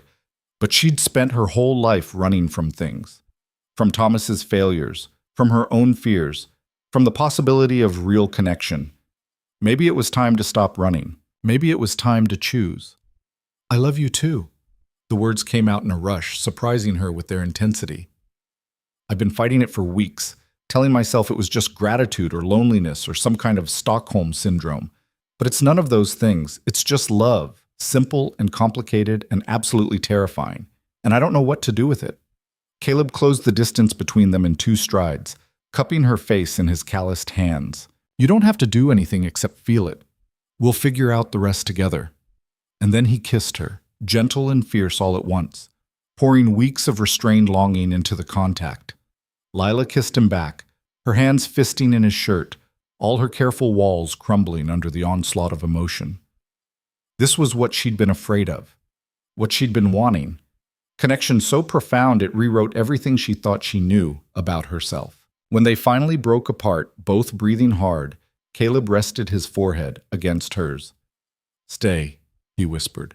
Not because of the contract or because you're afraid of Rourke. Stay because you want to, because this is real and worth fighting for. I want to, she whispered back, but I'm still scared. So am I. But I'd rather be scared with you than safe without you. They stood there wrapped in each other's arms as morning light streamed through the windows, 2 damaged people choosing to build something new from the wreckage of their pasts. Outside, the world was white and cold and dangerous. Inside, they had warmth and hope and each other. It wasn't perfect, it wasn't easy, but it was real. And sometimes real was enough. The confession changed everything and nothing.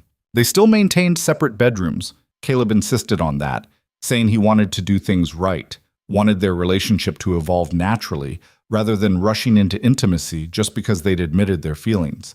But the walls between them had become transparent, the careful distance impossible to maintain. Lila caught herself reaching for his hand without thinking.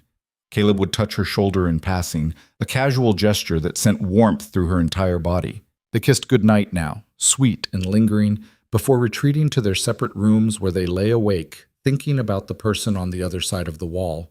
It was torture and bliss in equal measure. December arrived with brutal cold and storms that kept them trapped inside for days at a time. But the isolation no longer felt oppressive. They'd created their own world within the cabin walls, cooking together, reading aloud, playing cards, talking until the fire burned low and exhaustion finally drove them to bed. Caleb told her stories about his childhood, about the father who'd survived the war only to drown his memories in whiskey, about learning to be a man from books because he had no decent example to follow. Lila shared her own history, the loneliness of growing up on an isolated ranch, watching her mother's beauty fade under the harsh sun, seeing her father's kindness turn to defeated silence as the land slowly broke him. We're both orphans, Caleb observed one evening, both built from loss and survival. Maybe that's why this works. We understand each other's scars. Lila was curled in the chair across from him, mending one of his shirts. We don't need explanations for the damaged parts. You're not damaged. You're resilient. There's a difference. So are you. I wish you could see yourself the way I see you. How do you see me? She set aside the mending, considering the question seriously. I see someone who survived hell and came out the other side determined to be decent despite every reason not to be. Someone who could have become hard and cruel but chose gentleness instead. Someone who keeps his word even when it costs him. She met his eyes. I see the best man I've ever known, and I can't believe I'm lucky enough that he chose me. Caleb crossed the space between them, kneeling beside her chair. I'm the lucky one. You could have any life you wanted, city, society, safety. Instead, you're stuck in a cabin with a broken soldier who has nightmares and doesn't know the first thing about proper courtship. I don't want proper courtship. I want this. Want you. Want the life we're building together. She cupped his face, running her thumb across the scar on his cheekbone. This is choosing, Caleb. Not settling, not accepting less. Actively choosing this life because it's the one I want. He kissed her then, deep and thorough, conveying everything words couldn't capture. When they broke apart, both breathing hard, he rested his head in her lap while she ran her fingers through his hair. They stayed like that until the fire burned to embers, content just to be close, to exist in the same space without need for anything more. But peace, Lila was learning, was always temporary on the frontier. The rider appeared 2 days before Christmas, struggling through fresh snow on a horse near collapse from exhaustion. Caleb spotted him from the window and immediately went for his rifle, tension radiating from every line of his body. Stay inside, he ordered. Lock the door behind me. If shooting starts, get to the root cellar and don't come out until I come for you. Caleb, please, Lila. I can't fight properly if I'm worried about you. His eyes were fierce. Trust me. Stay safe. She wanted to argue, wanted to stand beside him, but the expression on his face left no room for negotiation. She locked the door and watched through the window, heart pounding, as Caleb approached the rider with his rifle ready. The man nearly fell from his horse, catching himself at the last moment. Even from a distance, Lila could see he was young, maybe 20, wearing clothes too light for the weather and showing signs of frostbite on his exposed face. Not one of Rourke's usual hired guns. This was someone else entirely. She watched Caleb speak to him, saw the young man gesture frantically, pointing back the way he'd come. After a tense moment, Caleb lowered his rifle and helped the stranger dismount. Together, they got the exhausted horse into the barn, then Caleb brought the young man to the cabin, supporting him when his legs threatened to give out. Lila opened the door, already moving to help. Up close, the rider was barely more than a boy, his lips blue with cold, his hands shaking violently. Get him by the fire, she said, pushing furniture aside. Not too close. We need to warm him gradually or it'll do more harm than good. Caleb, get blankets. I'll make coffee.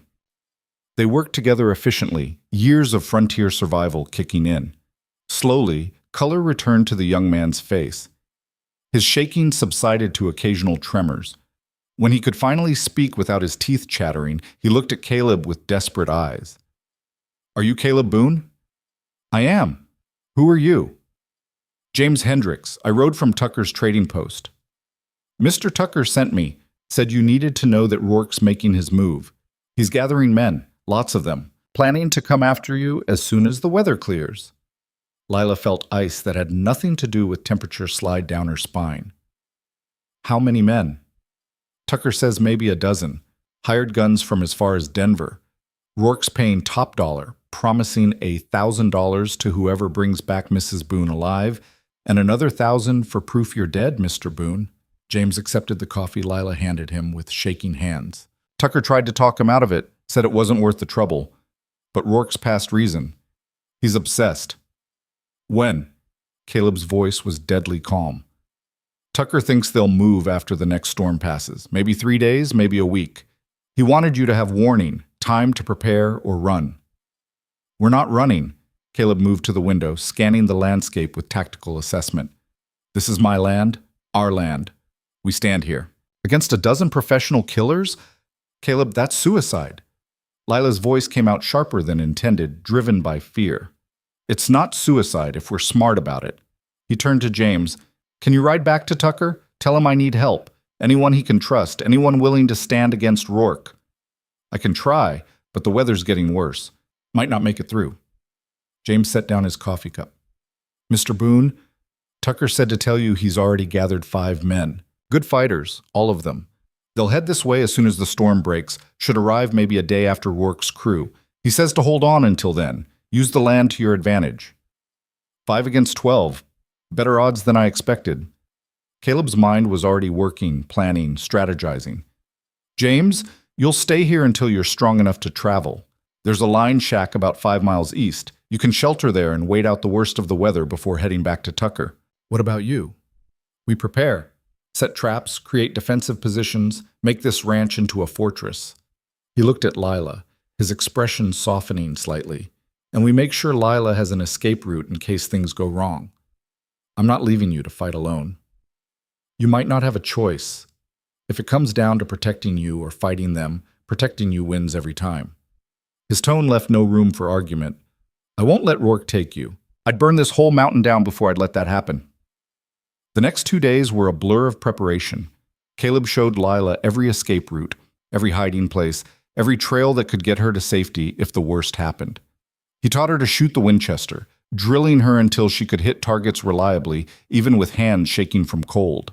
They stockpiled ammunition, secured the barn, moved supplies to multiple caches around the property so they'd have resources no matter where they ended up. James recovered enough to leave on the 3rd day, heading for the line shack with provisions and blankets. He clasped Caleb's hand before departing, his young face grave. Tucker believes in you, Mr. Boone. Says you're the best chance this territory has of putting Rourke down for good. Don't let him down. I don't plan to. After James disappeared into the trees, Caleb returned to the cabin where Lila was checking rifles for the 3rd time. Her hands were steady, but he could see the tension in her shoulders, the fear she was trying to hide. Talk to me, he said gently. Tell me what you're thinking. I'm thinking that I just found something worth living for, and now I might lose it. She set down the rifle. I'm thinking that if something happens to you, I'll never forgive myself for dragging you into this mess. You didn't drag me anywhere. I chose this. Chose you. Chose to stand up to a bully who's been terrorizing this territory for too long. He pulled her close, wrapping his arms around her. And I'm choosing to believe we'll survive this. That we'll have years together, building this ranch, making a life. But I need you to promise me something. What? If I tell you to run, you run. No arguments, no hesitation. You get yourself to safety, and you let Tucker help you start over somewhere Rourke can't reach you. His arms tightened. Promise me, Lila. I can't fight properly if I'm worrying about whether you'll do something brave and stupid. Fine, I promise. But only if you promise to survive. She pulled back to look at him. Because if you die protecting me, I will find a way to drag you back from the grave and kill you again myself. Understood? Despite everything, he smiled. Understood. They held each other as the light faded, drawing strength from proximity. That night, Lila didn't retreat to her separate bedroom. Neither of them suggested it. They lay together in Caleb's bed, fully clothed, wrapped in each other's arms, trying to memorize the feeling of safety while they still had it. I love you, Lila whispered into the darkness. I need you to know that. Whatever happens tomorrow or the next day or the day after that, I love you completely. I love you too. Have from the moment you stood up to Rourke with fire in your eyes. Caleb pressed a kiss to her forehead. And we're going to survive this. Going to have that future we've been building toward. I promise you that. She wanted to believe him, chose to believe him. Because the alternative was unthinkable. The storm that James had predicted hit the next morning with savage intensity. Snow fell so thick it was like living inside a cloud, visibility dropping to mere feet. Wind howled around the cabin, rattling shutters and screaming down the chimney. It was the kind of storm that killed travelers, that made navigation impossible, that turned familiar landscapes into deadly mazes. It was also the kind of storm that would stop Rourke's men in their tracks. Caleb stood at the window, watching snow pile against the glass. This buys us time. Maybe 2 days, maybe 3. They can't move in this, and even when it clears, they'll need time to navigate the drifts. How long until Tucker's men arrive? If the weather breaks tomorrow, they could be here in 2 days. If it keeps up like this, could be a week. He turned from the window. Either way, we use the time we have. Rest, eat, make sure we're as ready as we can be. But the waiting was excruciating. Lila tried to occupy herself with normal tasks, cooking, mending, organizing supplies, but her mind kept conjuring worst-case scenarios. A dozen armed men against Caleb and 5 allies who might not arrive in time. The odds weren't good. Even with tactical advantage and knowledge of the terrain, they were outnumbered and outgunned. "Stop thinking so loud," Caleb said, glancing up from the map he was studying. "I can hear your worry from across the room." "I can't help it. I keep seeing all the ways this could go wrong." "Then think about the ways it could go right." He beckoned her over, showing her the map where he'd marked positions and approaches. "Rourke's men will come from the south. It's the only route that makes sense given the terrain. That means they'll have to cross this narrow valley, which gives us high ground advantage. Tucker's men will come from the west, which means we can catch Rourke's crew in a crossfire if we time it right. And if we don't time it right, then we adapt. That's what soldiers do. We plan for the best, but prepare for the worst." He pulled her down to sit beside him. "I've been in worse situations with worse odds and survived. I'm not planning to lose now, not when I've finally got something worth fighting for." The storm raged for 3 days. On the 4th morning, Lila woke to silence, profound, almost eerie after so much noise. She rose to find Caleb already at the window, studying the transformed landscape. "Storm's over," he announced, "which means we've got maybe 1 day before Rourke's men start moving. Maybe 2 if they're cautious."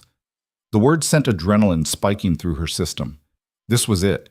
The confrontation they'd been preparing for, dreading, knowing was inevitable.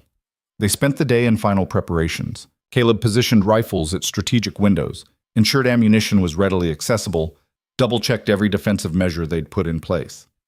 Lila prepared food that could be eaten cold, filled containers with water, made sure their escape packs were ready in case they needed to flee quickly. As the sun began its descent, painting the snow-covered landscape in shades of gold and pink, Caleb called her to the window. "Look there. See that flash of light on the western ridge?" Lila squinted, catching a brief reflection. Sunlight on metal, maybe a rifle scope. "Is that Tucker's men? They made good time." Relief flooded Caleb's voice. 5 more guns, 5 more fighters. We've got a chance now. A real chance."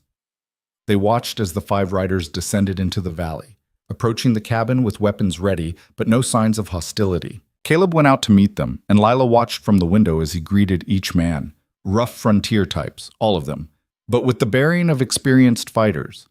The leader was a man called Carson, a former cavalry officer who'd settled in Wyoming after the war. He clasped Caleb's hand with genuine warmth. "Tucker said you needed help standing against Clyde Rourke. About damn time someone did." Carson's voice carried across the yard. "Where do you want us?" They spent the next hours planning, positioning, turning the ranch into a tactical stronghold. Carson's men took up positions in the barn, the woodshed, behind strategic outcroppings of rock, creating overlapping fields of fire that would trap anyone approaching the cabin. Caleb explained the terrain, pointed out likely approaches, shared his assessment of Rourke's probable strategy. "He'll try to intimidate first," Caleb predicted. "Make demands, threaten violence, try to scare us into surrendering Lila without a fight. When that doesn't work, he'll send his men in waves, testing our defenses. That's when we hit them hard, make them realize this won't be the easy payday they were promised." "And if they don't break?" Carson asked. "Then we finish it, permanently." Caleb's expression was stone. "I'm done with Rourke terrorizing this territory. One way or another, this ends today." As night fell, an unnatural silence settled over the ranch. Lila moved through the cabin, checking and rechecking supplies, unable to sit still. Caleb found her in the kitchen, hands shaking as she tried to pour coffee. "Hey." He took the pot from her, setting it aside. "Look at me." She forced herself to meet his eyes. "We're going to survive this. All of us. And when it's over, we're going to build the life we talked about. Years together, growing old on this land, watching seasons change." His hands framed her face. "But I need you sharp right now. Need you focused. Can you do that?" "I can try."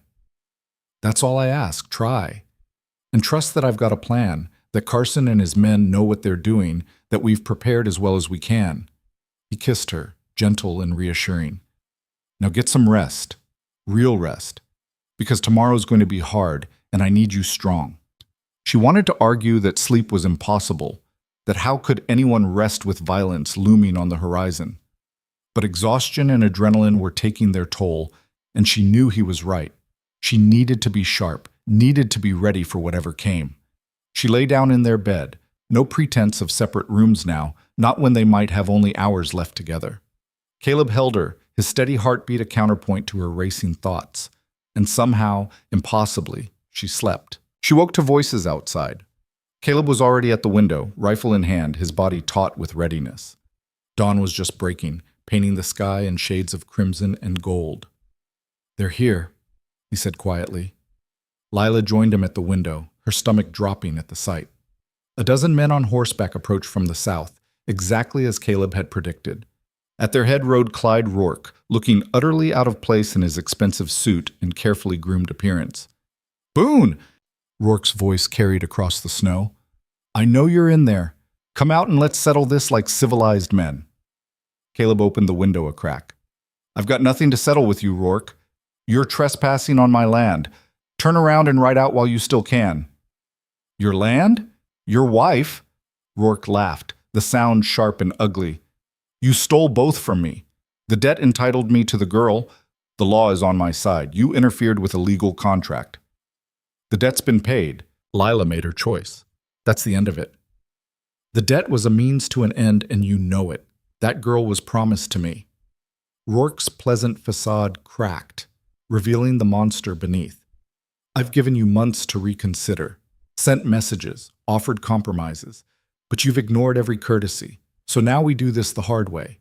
Send her out, and my men and I ride away peacefully. Refuse, and we burn that cabin to the ground with both of you inside.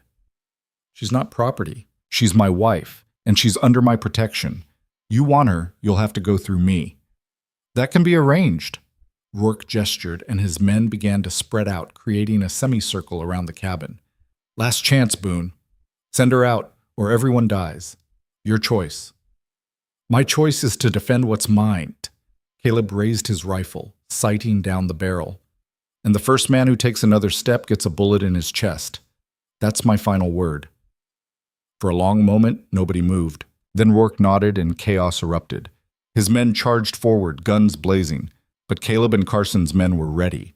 Rifle fire exploded from the cabin, the barn, the strategic positions they'd prepared. 3 of Rourke's men went down in the first volley, their horses screaming and bolting. Lila grabbed the Winchester, positioning herself at the second window as Caleb had taught her. When a man tried to flank toward the barn, she fired, catching him in the shoulder. He fell, swearing, and scrambled for cover. The fight devolved into a vicious exchange of gunfire, each side trying to gain advantage. Rourke's men had numbers, but Caleb's side had preparation and position. Bodies fell on both sides. One of Carson's men took a bullet in the leg, another caught a ricochet that laid open his arm. But Rourke's men were taking worse casualties, their paid loyalty evaporating under sustained fire. "Fall back," someone shouted. "This ain't worth dying for." 3 of Rourke's remaining men broke, spurring their horses toward escape. Rourke screamed at them, calling them cowards, but they were beyond listening. That left him with only 4 men, facing 7 defenders who'd lost none of their resolve. "Enough!" Carson's voice rang out. "Rourke, you've lost. Call off your men and ride out. This is over." "It's not over until I say it's over." Rourke's control had completely shattered. He looked wild, desperate, a man who'd built his entire identity on power and couldn't accept defeat. "You think you can humiliate me? Steal from me? I own this territory." "You don't own anything anymore except a losing position." Caleb stepped out onto the porch, rifle ready, presenting himself as a target with absolute confidence. "Your men are dead or gone. You're outnumbered and outgunned. Accept defeat with whatever dignity you've got left and ride out." "Never!" Rourke drew his pistol, aiming directly at Caleb. The shot rang out, but it didn't come from Rourke's gun. Lila stood in the doorway, the Winchester smoking in her hands, her expression fierce and determined. Rourke staggered, looking down at the blood blooming across his expensive shirt, his face registering absolute shock that a woman, that Lila, had shot him. "You—" he gasped, falling to his knees. "You shot me. You actually—" "I'm not your property," Lila said, her voice steady despite the trembling in her hands. "I'm not anyone's property, and I'm done being afraid of you." Rourke's remaining men dropped their weapons, hands raised. The fight had gone out of them the moment their leader fell. Carson's men moved in to secure them while Caleb rushed to Lila, taking the rifle from her shaking hands. "You saved my life," he said, pulling her close. "You incredible, brave woman. You saved my life. I couldn't let him hurt you, couldn't let him take what we've built." She was shaking now, reaction setting in. Did I kill him?" Carson knelt beside Rourke, checking the wound. "He'll live. Bullet caught him high in the shoulder, missed anything vital. He'll stand trial for what he's done, answer for all the people he's hurt over the years." He looked up at Lila with something like respect. "Good shooting, ma'am. Clean and precise. You just did this territory a considerable service." Over the next hours, they secured the prisoners, tended to the wounded, and took stock of the aftermath. 2 of Rourke's men were dead, 3 more seriously wounded. The rest either fled or surrendered. On their side, only minor injuries, nothing that wouldn't heal with time and care. Carson arranged to transport Rourke and his men to the territorial marshal in Cheyenne, promising to ensure that all their crimes were properly documented and prosecuted. Between Tucker's testimony and what happened here today, Rourke won't see freedom for the rest of his natural life. His power's broken, his influence destroyed. The territory's finally free of him. After they'd gone, taking the prisoners and the dead with them, Caleb and Lila stood in the yard surveying the damage. Bullet holes scarred the cabin walls, blood stained the snow. The peaceful isolation they'd built had been shattered by violence. But they'd survived. Together. "It's over," Lila said, still hardly believing it. "Actually, over." "It's over," Caleb confirmed. He pulled her close, and they stood there as the sun climbed higher, warming the frozen landscape. "Now we get to live the life we chose.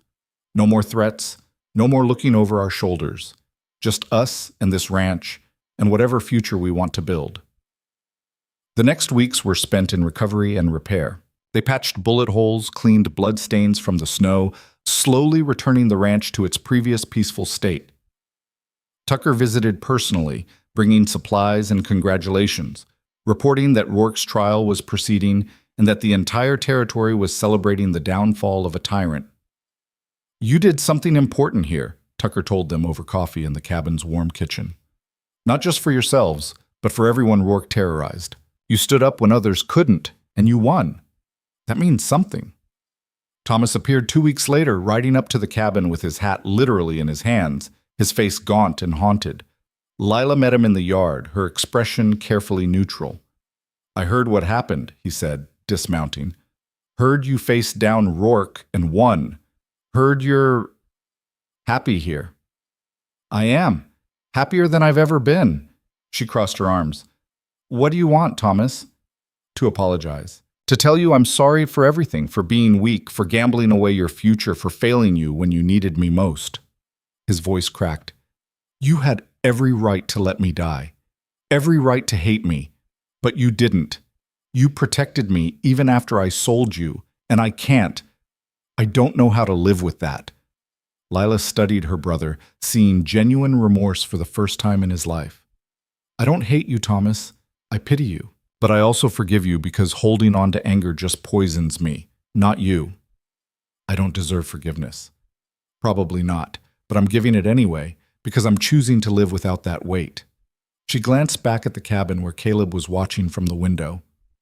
"I've got a good life here, Thomas. A partner who respects me. Land that's ours. A future we're building together.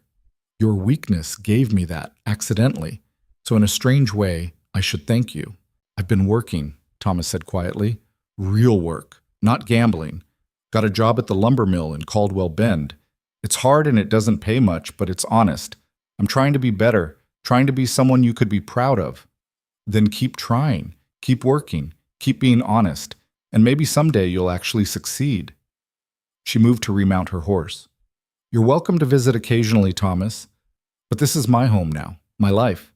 I'm not responsible for you anymore. You're responsible for yourself." "I understand." He clasped her hand briefly. "Be happy, Lila. You deserve it more than anyone I know." She watched him ride away, feeling the last chains of obligation fall away. Thomas would succeed or fail on his own merits now, without her to cushion his falls or clean up his mistakes. It was liberating in a way she hadn't expected. Caleb met her at the door when she returned. "How do you feel?" "Free," She smiled, genuine and bright, completely, utterly free. Winter deepened, but inside the cabin warmth prevailed.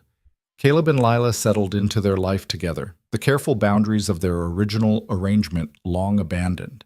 They shared a bed now, shared everything, building the kind of partnership that ran deeper than law or contract.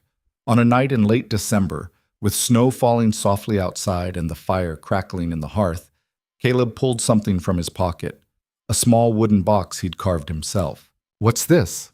Lila asked, accepting it with curiosity. "Open it." Inside lay a ring, simple gold but engraved with delicate flowers that must have taken hours of painstaking work. Lila's breath caught. "We got married out of necessity," Caleb said, kneeling beside her chair. "A bargain, a trade, a means to an end. But that's not what this is anymore. It hasn't been for months. So I'm asking you now, not because of contracts or fear or convenience. I'm asking because I love you, and I want to spend the rest of my life proving it. Lila Boone, will you marry me? For real this time. By choice." Tears streamed down her face as she nodded, unable to speak past the lump in her throat. "Yes. Yes, of course, yes." He slipped the ring onto her finger beside the plain gold band from their first wedding. This one meant everything the other hadn't: choice, love, commitment freely given rather than extracted by circumstance. "I know we're already married legally," Caleb said, "but when spring comes, I want to do it again, properly. With witnesses we actually choose, vows that we mean, a celebration of what we've built together. Will you marry me again in front of everyone, show the whole territory that this is real?" "I'll marry you as many times as you want," Lila whispered, pulling him close. "Every day if that's what it takes to prove this is my choice, my life, my love." They held each other as the fire burned low and snow continued to fall outside, two people who'd found each other in the worst circumstances and built something beautiful from the wreckage. The year that was supposed to end their arrangement had become instead the beginning of everything. Spring arrived with startling swiftness, melting snow revealing the land beneath, rich and ready for planting. Caleb and Lila worked side by side, expanding the garden, repairing winter damage, planning improvements to the ranch. They talked about the future now without the shadow of an ending hanging over them, about building a bigger barn, about maybe buying more cattle, about the family they might someday have. On a brilliant April morning, they married again. Tucker officiated, with Carson and his men as witnesses, along with neighbors from surrounding ranches who'd come to celebrate the couple who'd stood up to Clyde Rourke and won. Even Thomas attended, sober and quiet, watching his sister marry the man who'd saved her with visible regret for the chances he'd squandered. This time, when the vows were spoken, they meant every word. This time the kiss wasn't perfunctory or formal, but deep and true, and witnessed by people who genuinely cared. This time it was real in every way that mattered. The celebration lasted into the night, with music and dancing and more food than their small cabin had ever seen. But eventually, the guests departed, leaving Caleb and Lila alone under a sky full of stars. "Happy?" Caleb asked, pulling her close as they stood in the yard watching the last wagon disappear down the trail. "Happier than I ever imagined possible." Lila leaned into his warmth. "A year ago, I thought my life was over, thought I'd been sold into misery with no way out. Instead, I found this, found you, found a life worth living. A year ago, I was half alive, going through the motions, convinced I didn't deserve happiness after everything I'd done." Caleb turned her to face him. "Then you walked into my life and reminded me that redemption isn't about erasing the past. It's about choosing differently going forward. You saved me, Lila, every bit as much as I saved you. We saved each other." She rose on her toes to kiss him. "And we're going to keep saving each other, every day, for the rest of our lives." They walked back to the cabin hand in hand, two people who'd been traded, bartered, and bargained over but had ultimately chosen each other freely. The mountains rose dark against the star-filled sky, silent witnesses to their new beginning. Inside the cabin, the fire still burned, casting warm light through the windows, a beacon of home in the wilderness. Lila Boone had been given a choice when she had none. She'd taken a desperate bargain and transformed it into something real, something lasting, something true. She'd faced down her fears, fought for her freedom, and discovered that sometimes the best things in life come from the worst circumstances. She'd found home, found love, found herself. And in the end, that was worth more than all the freedom in the world. Because freedom, she'd learned, wasn't about being alone or unencumbered. It was about choosing who you stood beside, what you fought for, and how you built your life when given the chance. She'd made her choice, and she'd never been more certain of anything in her life. Together, they'd built something that couldn't be bargained away, threatened, or destroyed. They'd built a partnership forged in hardship, tested by violence and sealed by love. They'd built a future, and it was theirs, completely, utterly, gloriously theirs. The story that began with a gunshot and a desperate bargain ended with a choice freely made, a life freely chosen, and a love that would endure through all the seasons yet to come. On the frontier, in a cabin surrounded by mountains and sky, Caleb and Lila Boone began the rest of their lives together. Not because they had to, but because they wanted to. And that made all the difference.